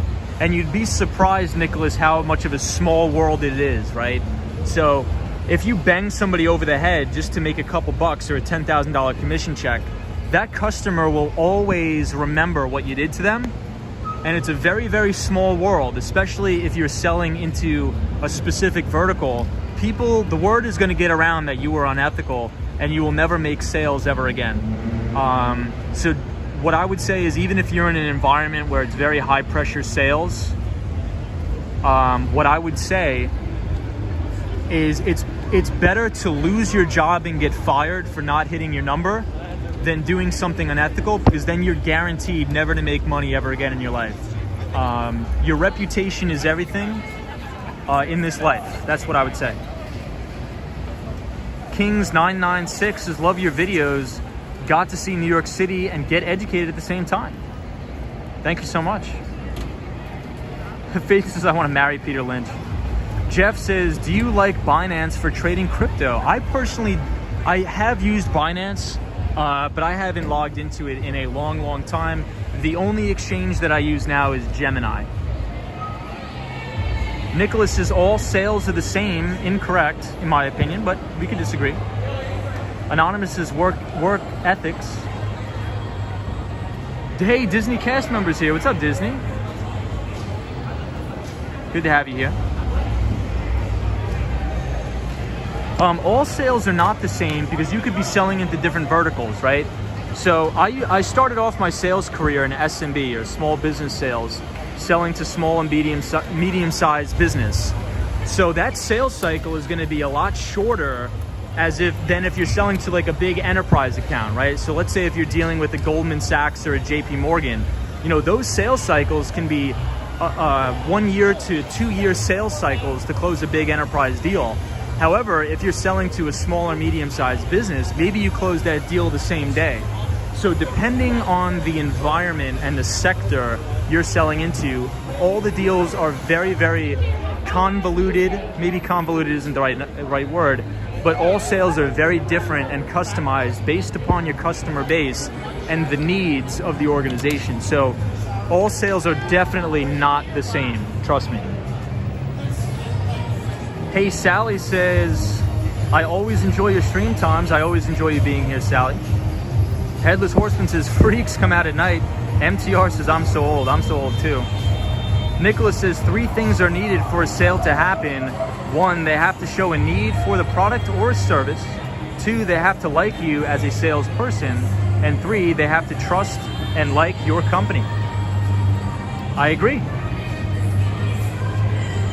Roy S. says, agree with Tom about the importance of keeping your reputation. Anonymous Dude 123 says, I find a common thread among many millionaires in their 30s and 40s. When everybody else was partying, they were busting their butts, getting better. Anonymous Dude, I would have to agree. MB says, it looks like it finally stopped raining, joining late tonight. MB, hope you're well. We are in Koreatown, and we have a very nice view of the Empire State Building tonight. 69 years ago says, do you carry cash? I've never carried paper money in like 10 years. I only use Apple Pay. Ian says, later Tom, gym time. Can't wait for next week in the markets. Thank you, Ian. Melissa says, good evening, Tom. How are you today? I'm doing very good. We are in Koreatown. Hope everybody's having a good one. Santa Monica Rodriguez says, you are so full of good advice and knowledge. Love it. Thank you for being here, Santa Monica Rodriguez. Appreciate it. Joyce says, great photography. Yeah, Koreatown is it's one of my favorite places in New York City. EBITDA says, you don't use a credit card or Amex. So I do use Amex, but I only use the thing on Apple Pay. So on my iPhone, I put the Amex card in my digital wallet, and then I just pay with that at shops and things like that. What about you, EBITDA? EBITDA, do you carry cash on you at all? Wesley West says, I'm doing great with Chime. Very cool. Nicholas says, I used to work for a company where everybody lied about their real names and used fake ones. It was a shady industry and I quit, but I have always wondered, is it illegal to operate under another name? I mean, you probably didn't work for a reputable company. I mean, did you work for a major tech company? I'm not sure. Anna Louise says, such good Korean barbecue in K-Town, indeed. EBITDA says, I usually keep a couple hundred, but mostly use my Amex/Bank of America credit card. Okay, very cool. Yeah, EBITDA, maybe I should carry a little cash. It's just the only thing is, I just don't want to get physical change back, you know what I mean? But I think we're moving to a digital economy, so who knows? But EBITDA, with earnings season pretty much in the rearview mirror, hopefully things at work will die down a bit for you. Jonathan Richards says, yes, Tom, your reputation is everything, especially in sales, 100%. And I think EBITDA could probably speak to this as well. I have never worked on Wall Street personally, but from my friends, what they said is, you know, once you get a bad reputation on Wall Street, almost nobody will work with you. So if anybody's going into sales, in tech sales, or working on Wall Street, make sure you do everything ethically. Make sure you don't screw people over, because it will come back to bite you. And I think probably EBITDA could probably provide more clarity on that, because he actually does work on Wall Street currently right now. Yeah, EBITDA says reputation is everything. I agree, reputation is everything. You know, some people, especially when they're new and they don't have a lot of money and they just get a sales job, they think, wow, if I could just close this guy, I'm gonna get a $10,000 paycheck. But what you don't understand is that in the grand scheme of things, $10,000 is nothing in relation to the millions of dollars you're gonna make over the course of your career. if you just do the right thing and build relationships with customers and actually do things right by them. Because the money isn't the most valuable thing. It's not money, it's the relationship, right? Because if you have relationships, you know, you could essentially tap somebody on the shoulder and say, hey, remember me? I worked with you. I set up your entire SD-WAN infrastructure, your company. Do you know 5 other people that I can do this service with as well? Right? So you get referral business and you're doing the right thing. So don't do anything nefarious or unethical. It's not worth it. And yeah, you may make $10,000 once or $20,000 once, but you're going to destroy your career. So don't do it. And that's exactly happened with, if you think about Jordan Belfort and the Wolf of Wall Street, he screwed so many people over, you know, just to be unethical, just to have, you know, a couple $1,000,000. It's not worth it.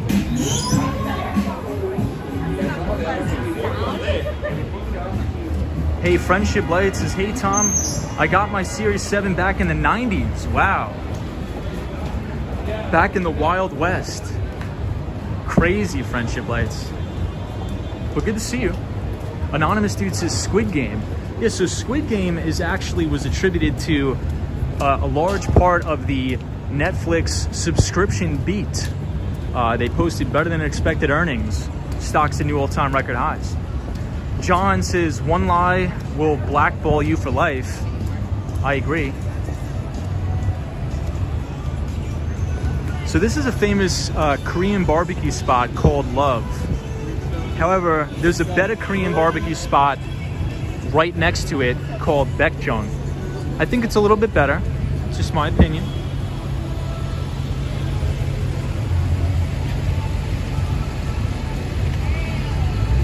Hey, the Austin Tennis is here. He says, hey Tom, hope you're having a great night.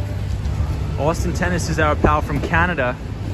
It's actually is trying to make the transition from investment banking to tech sales. So best of luck. So Austin Tennis, you know what I was going to ask you? Is it very difficult, you know, as a Canadian to get a full-time job here in America at a tech company? Because I think maybe the career trajectory or the growth may be a little bit better or easier here at a big tech company, but I'm not sure how that would work with visa complications and things like that. Wesley West says, I can already predict right now Squid Game is going to get Oscars or Emmys for the show of the year. No, that's ridiculous. I'm so good. You guys take that. You guys take that. And Anonymous Dude 123, MTR says, don't get run over. Nicholas says, Tom, I'm curious to your prefer of Apple products or Microsoft. I prefer Apple, in my opinion. I prefer Apple.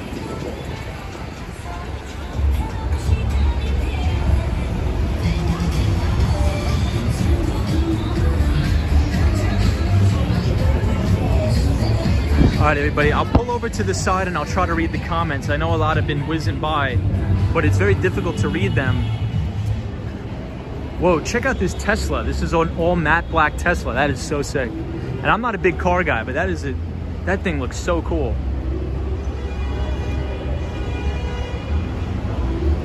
Hey, Jameson says, what do you look for when investing in stocks? I'm really starting to get interested in this. We'll be doing a lot more research and have better questions next time.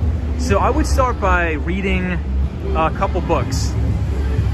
But essentially, in the long and short answer, what I like to look for in investments are companies that play in huge TAMs. It's called TAM, or Total Addressable Market. So you want to look for a company in a growing TAM or a growing total addressable market, not a shrinking total addressable market. You want to look for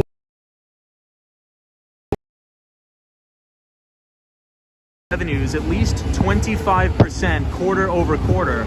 The same with their EPS, or earnings per share. You want to see that increasing at least 25% quarter over quarter.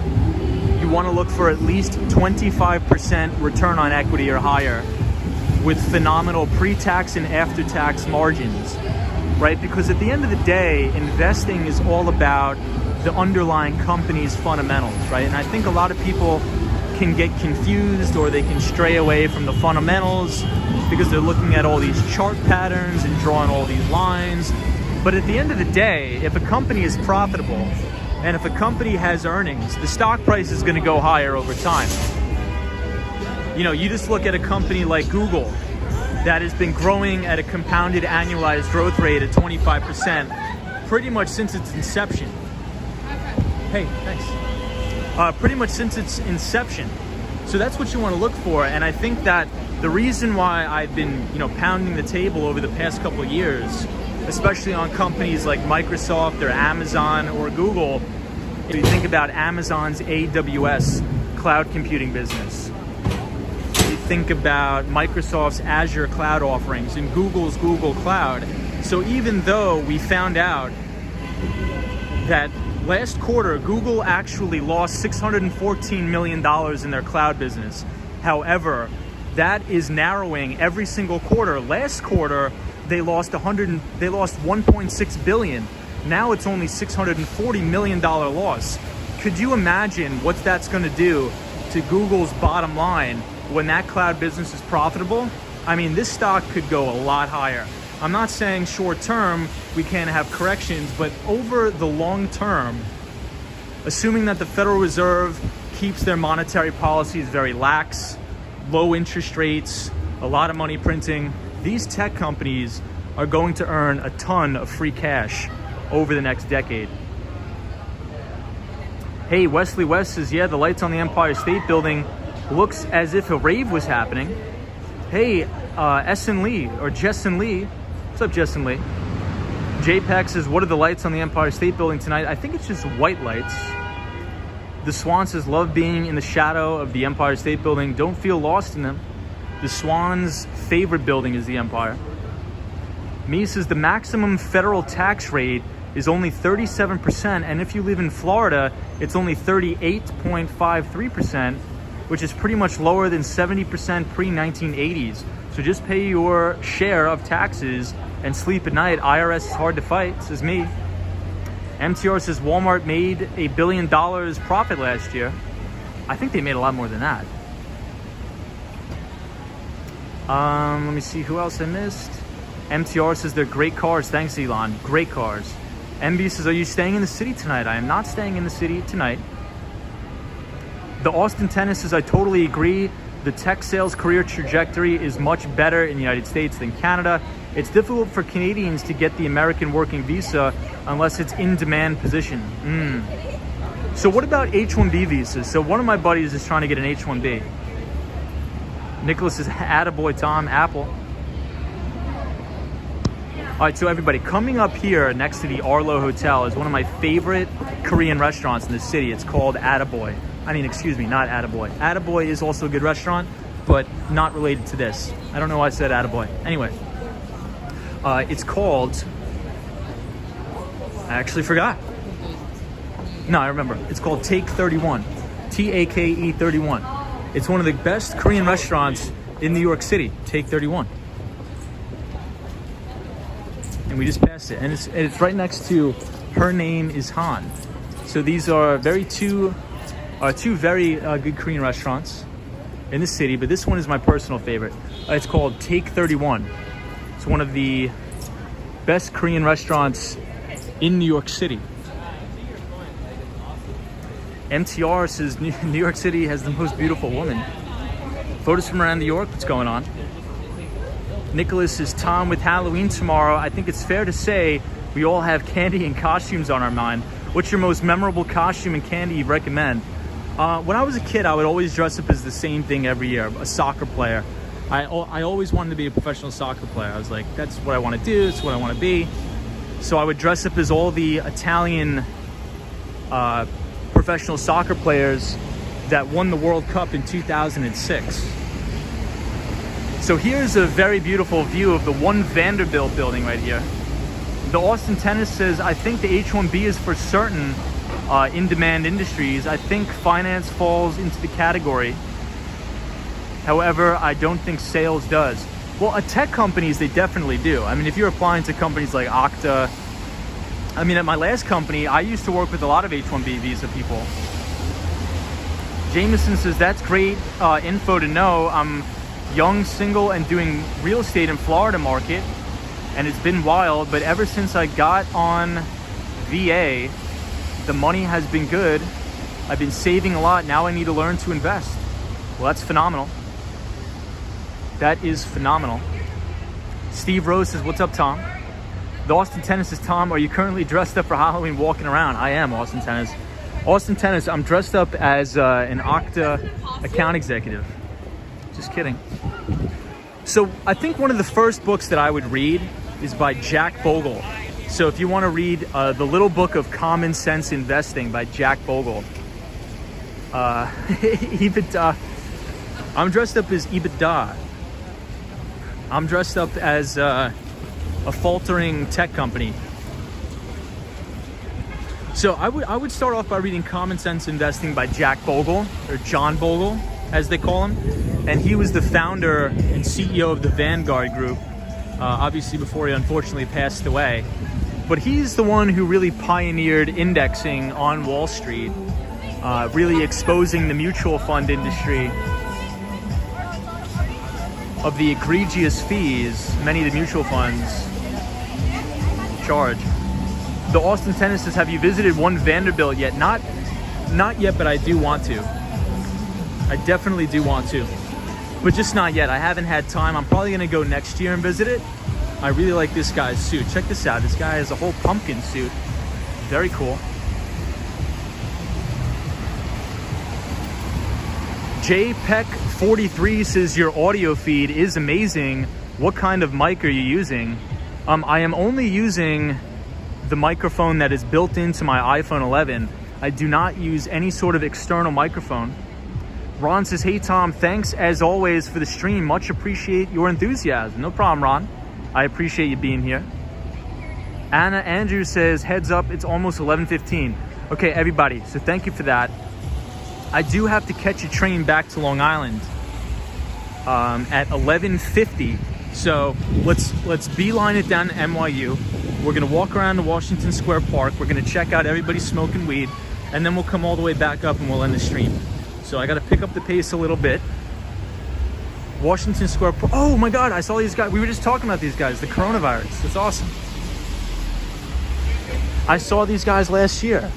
At the beginning of the stream, somebody asked me what was my favorite costumes I seen in New York City. And I'm like, last year there were these people walking around as the coronavirus. And yeah, we just crashed into them. Well, good thing I got the vaccine, because we were very, very close to the COVID virus right there. But I'm all vaxxed up, so we're good. Hey, Lady O is here. What's up, Lady O? Happy Halloween. Good to see you, Lady O.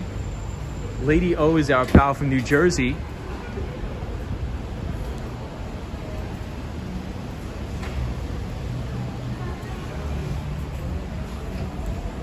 Santos, FC Santos. Yeah, sunshine after rain. We're double masked, double vaxxed. We're good. That's so funny. I mean, if you dress up as the coronavirus, do you have to stay 6 feet away from everybody?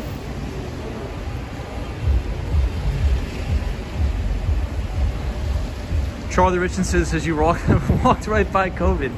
So funny. I wonder if you have to show your vaccination card if you dressed up as the coronavirus, or do you get a pass? I think de Blasio says you get a pass. Typical traffic gridlock. Everybody, check out the view of the Empire from here. Crazy view. Nicholas says, Tom, not trying to divide you amongst the people, but I gotta ask, are you team Pfizer? Yeah, so I got the Pfizer vaccine. I agree. Let's stay off the vaccination topic because we will be demonetized. But yeah, I had to get it. I mean, I do a lot of business in New York. A lot of my clients are New Yorkers, so it's impossible for me to do business and make money if I didn't get it. So whatever, I got it. You know, life goes on. MTR says, wear a Bernie Madoff mask for Halloween. I don't think so, but that would be pretty funny. Guys, check out the Empire State Building here. Phenomenal. It's like stuck right in the cloud. It looks beautiful.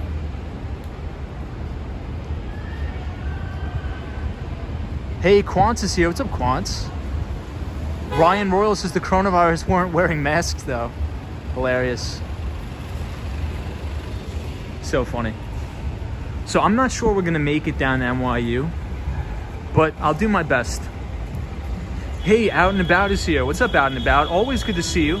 So, guys, Out and About is our pal from Toronto, Canada. So if you want to check out Out and About, do !out in the chat.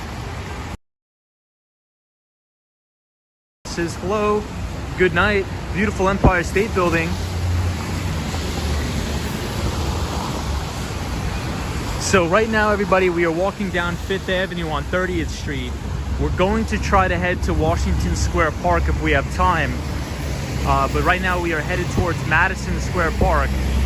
Kevin Sunderland says, I'm literally nervous about you making your train, says Kevin. Hey, Headless Horseman says, I'm from Boston, Massachusetts. Very cool. I want to visit Boston. I've never been. Nicholas says, Tom, do you know any spooky or haunted spots in the city? The scariest and most evil place I've ever been to in the city is downtown at the Federal Reserve. That place is evil, man.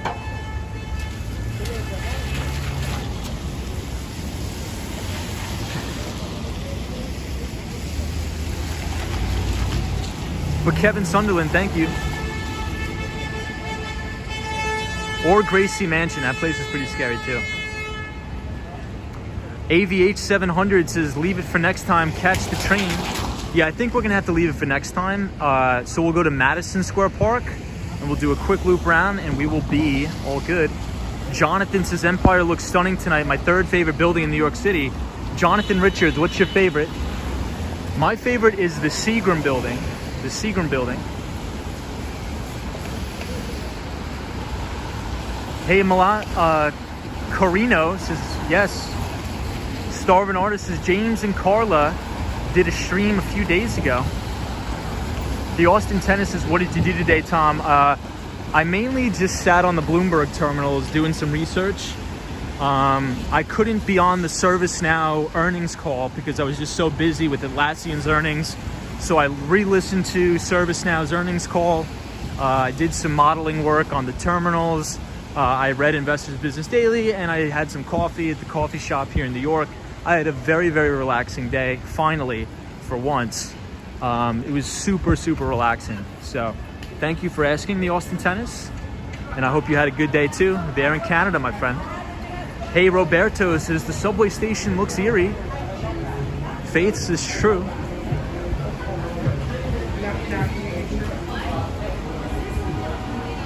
I think I knew that guy. I'm not sure who it was. I'm trying to think.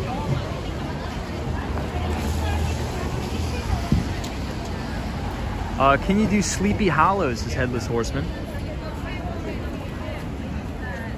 Sam says, alrighty guys, have a good night. Hey Sam. Sam is our pal from Toronto. Always good to see you, Sam. Have a good rest of the weekend and happy Sunday. This is a nice dog right here.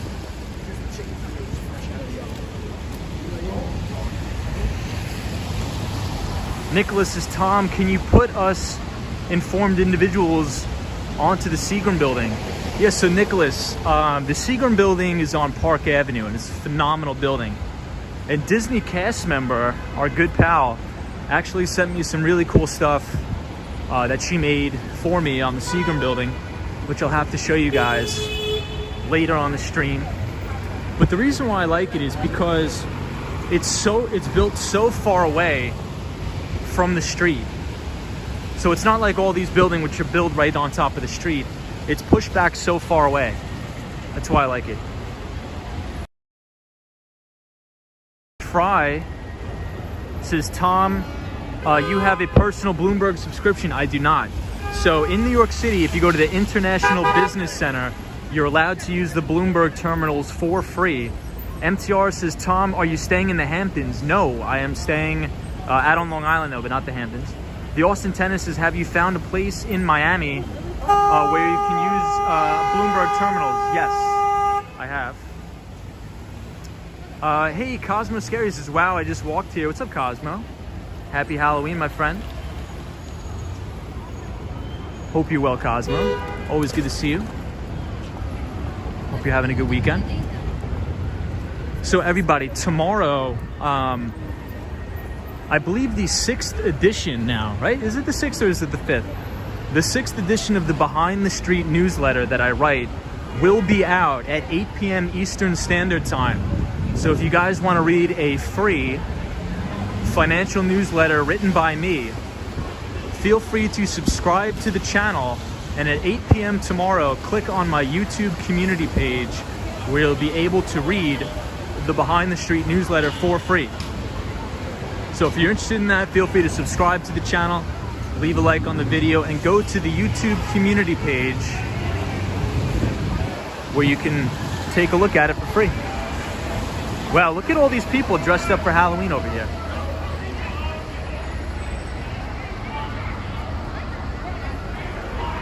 Very cool.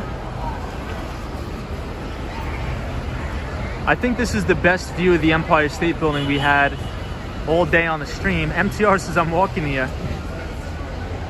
Cosmo Scary, good to see you. Our fellow Baruch graduate. Heartless Horseman says Canada has rare candy coming out on Halloween that I want to try. Cosmo says I think they're going to the rooftop. Yes, I think they are too. Cosmo, what is the rooftop called? Is that, I know it's some famous place. I've never been though. Hey, Leah is here. What's up, Leah?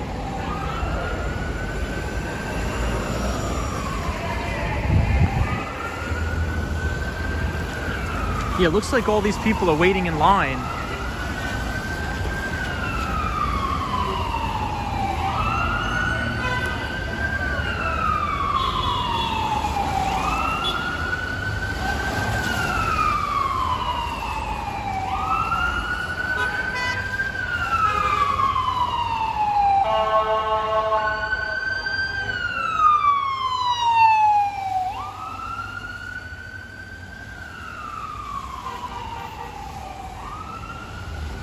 Very cool, everybody. Very cool.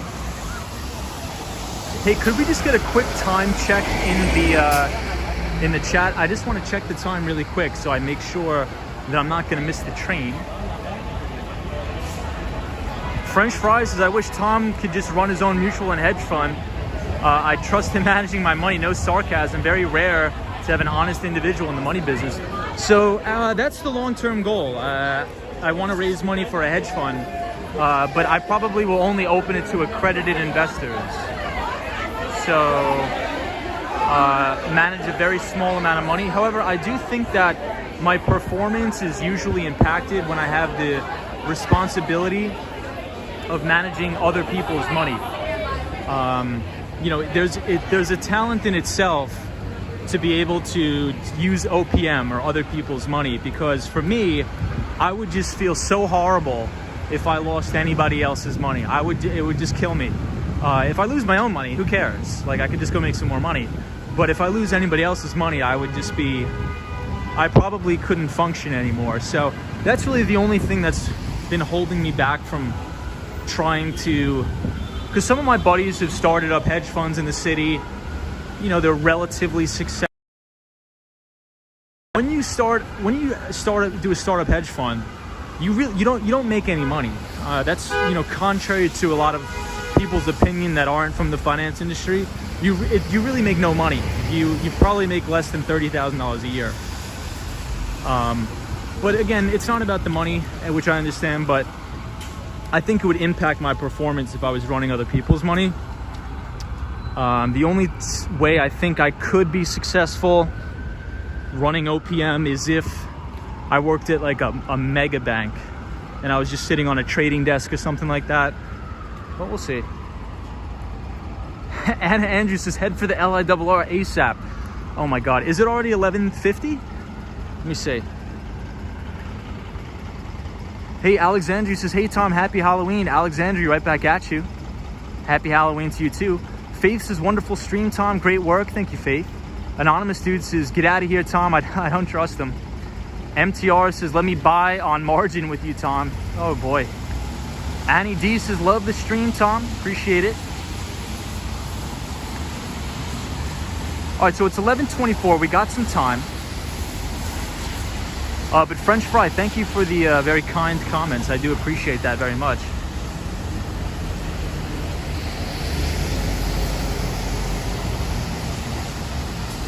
Peter says, dude, I just cracked a rat.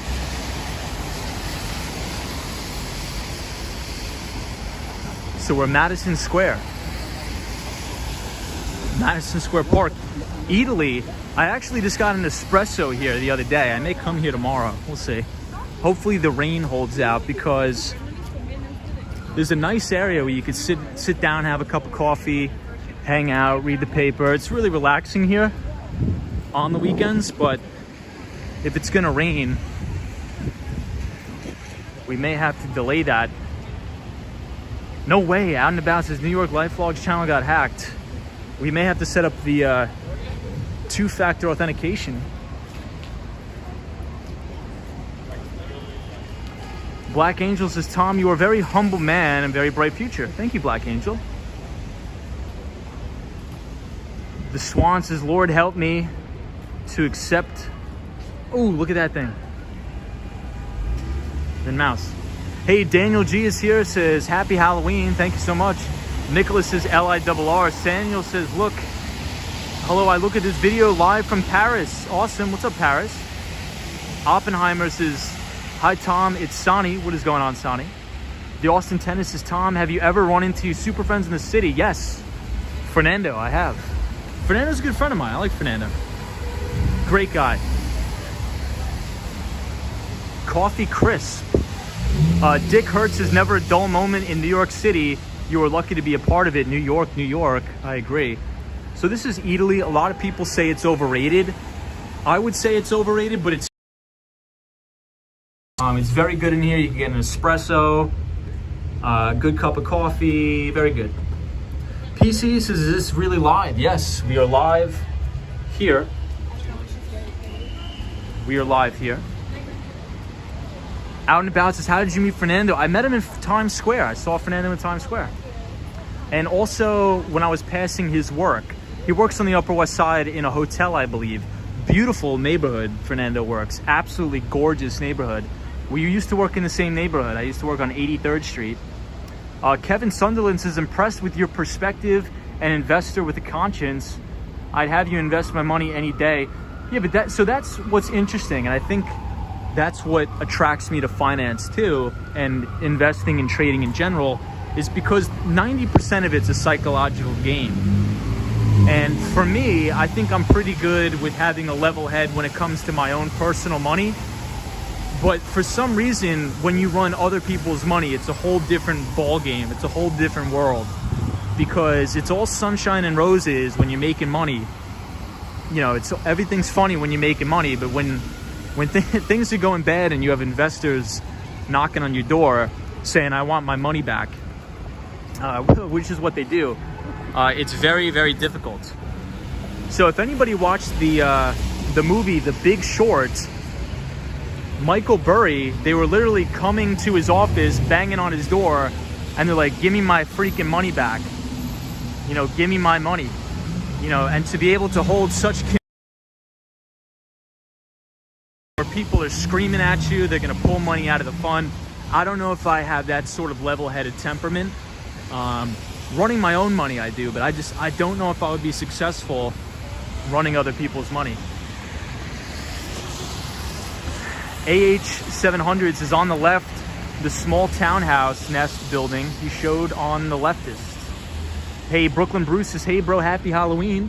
What's up, Brooklyn Bruce? Good to see you, my friend.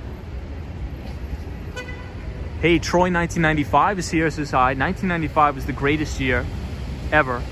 Wesley West says, I hear Sinclair Broadcasting got hacked, which includes the 20% owned Yes Sports Network. Wow. Nicholas says, LOL at Tom thinking he was gonna have to take his time to Washington Square Park. I know. Joey says 2FA. Indeed. The black building looks like a USB drive. All right, 11:30. Yeah, we gotta head back. We gotta start headed back. Chrysler Building is your #1 favorite. And everybody, also, just a quick PSA, my phone is on 4% battery. So if I go dark, I just want to let you know, I appreciate everybody that's been joining the chat, joining in the conversation. I hope everybody has a phenomenal rest of the weekend. You know, enjoy your Sunday with your family and friends. Have a great Halloween. Happy Halloween. If I don't see you guys tomorrow, if I'm not on the live stream, I promise you, I will have my investor newsletter up, the Behind the Street newsletter. So if you want to read that, feel free to go to my YouTube community page, where I will post it tomorrow at 8 p.m. Eastern Standard Time. So look out for that. And if you like this sort of content where we live stream 5 days per week and cover financial topics, skateboarding around the city when the weather permits, walking around the city and Miami, feel free to subscribe to the channel and leave the video a like. Out and about, appreciate it. Hope you're well. Fuck out too. Fuck out too. Daniel says happy Halloween. This is one of my favorite views in the city from here. You see this building, beautiful. This whole skyline is amazing. All right, it's 8:30. I mean, it's 11:30. We got to start cranking the speed up on the stream. I got to start walking a little bit faster.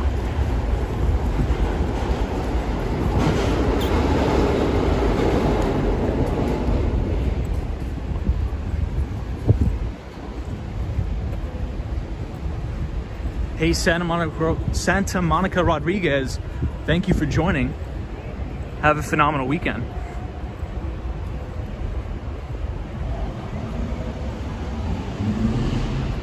Anonymous dude, you're the best, thank you. Andrew Calhoun, if you're here, there's your limo. So I really want to get back on the board. I think we've done the majority of our streams for the past 2 weeks without the skateboard. I got to get back on the board.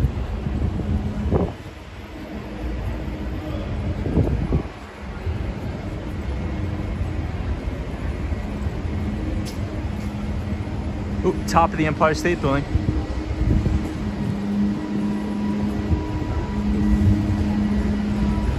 Apologize if I'm not reading the comments, everybody. I gotta hustle back. I gotta hustle here.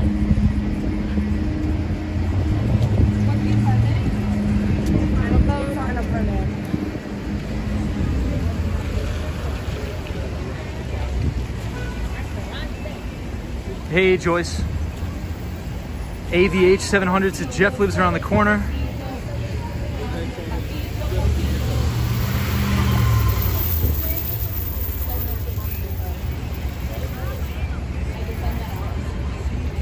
Maya says, I've never seen you on the skateboard. We're usually on the skateboard. Moved to Miami. It's been a whirlwind for my life, so. You know, weather permitting, maybe we'll break out the board tomorrow. Who knows? We'll see. But I still have to finish the second part of the newsletter. Oh, everybody. So, one other thing I wanted to mention. YouTube is limiting me to, I think, 5,000 characters on the newsletter. So I may need to pivot to a different platform to upload the newsletter to really get all my thoughts out. So we will... be advised, maybe I'll have to email it to everybody. I don't really want to email it to people because I don't want to collect anybody's email address, because I don't want to come off as spamming. But we may have to do that due to the fact that I can't upload the full newsletter to YouTube. It won't let me. So we'll see. So be advised.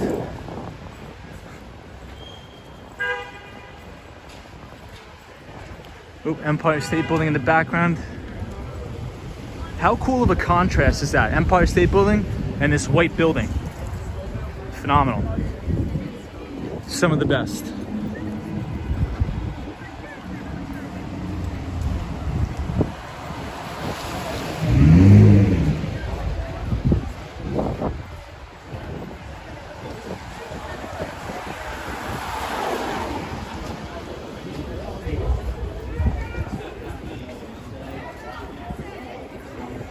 Hey Joyce, hey MTR. Have a good night.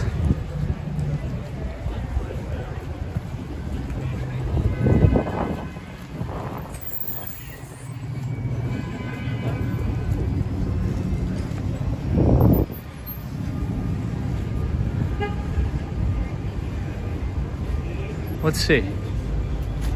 We're on West 30th Street. I think we'll make it. Hey, Annie D says I could see King Kong on the Empire State Building. Very cool.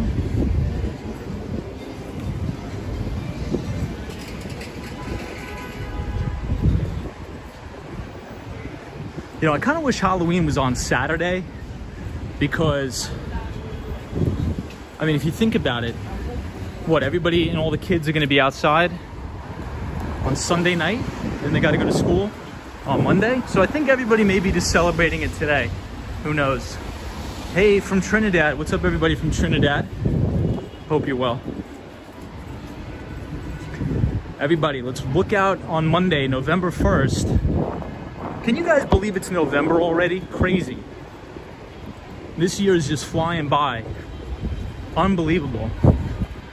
Crazy. So Zoom Info, ticker symbol ZI, CEO Henry Schuck is reporting quarterly earnings. We're going to talk about that next week on the stream.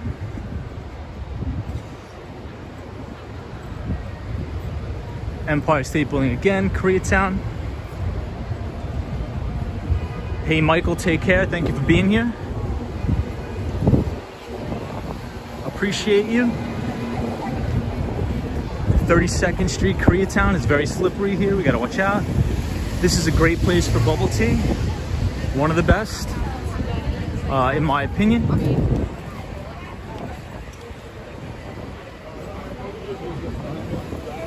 So 6th Avenue, 32nd Street. We're 2 avenues away from the Moynihan train station. I think we're gonna make it. Could I get a time check really quick in the chat? I apologize, everybody. I gotta get a watch. Kevin says 11:40 is gonna make it. Copy that. I think my train is at 11:46. Out and about says, did you have dinner? I did. So out and about, I went to a phenomenal, Chinese place near Bryant Park. It was great. These guys are really hammering on the horn here.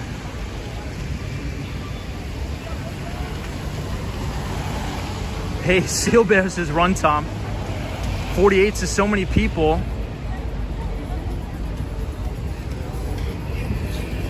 Lee, I really want to read your comments about Zoom Info, but I don't think I have the time. Let me see.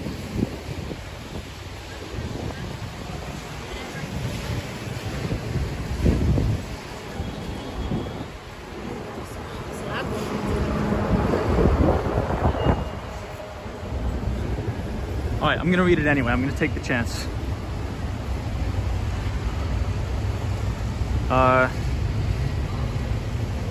Data broker lawsuit involving Zoom Info could provide CCPA law enforcement insight. Yes, it could. Hey, how are you? It could, but I think that's mainly a risk profile. I think that's built in because essentially the way that Zoom Info collects all of its data is web scraping. So I actually used to build my own web scrapers in Python, or I guess you could call them URL profilers. So essentially you run a program which collects all URL links from major companies, and then you build a URL profiler that profiles the URL link and drops whatever specific data sets that you want.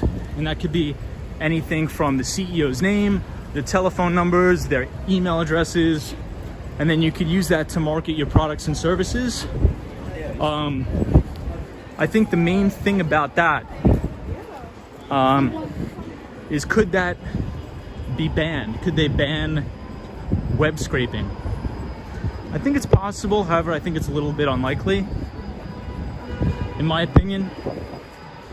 But I think that's a phenomenal topic, which we have to talk about further on the stream, which I really do want to talk about. So maybe we'll save that for the first installment of the Behind the Desk live stream, which will probably be in Miami. But I need to get my computer first. I already ordered my iMac, but due to supply constraints, it's not going to be here till after Thanksgiving. That is not ideal. But Tim Cook on the earnings call, he said that supply constraints and chip shortages attributed to a $6 billion revenue loss for Apple. So it is very real. Yeah, Troy 1995, after Thanksgiving. I ordered it online, and it says it won't be here till after Thanksgiving due to supply constraints.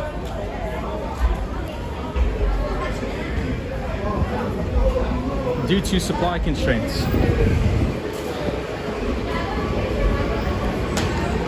All right, everybody, I gotta run, but I will see everybody in the next one.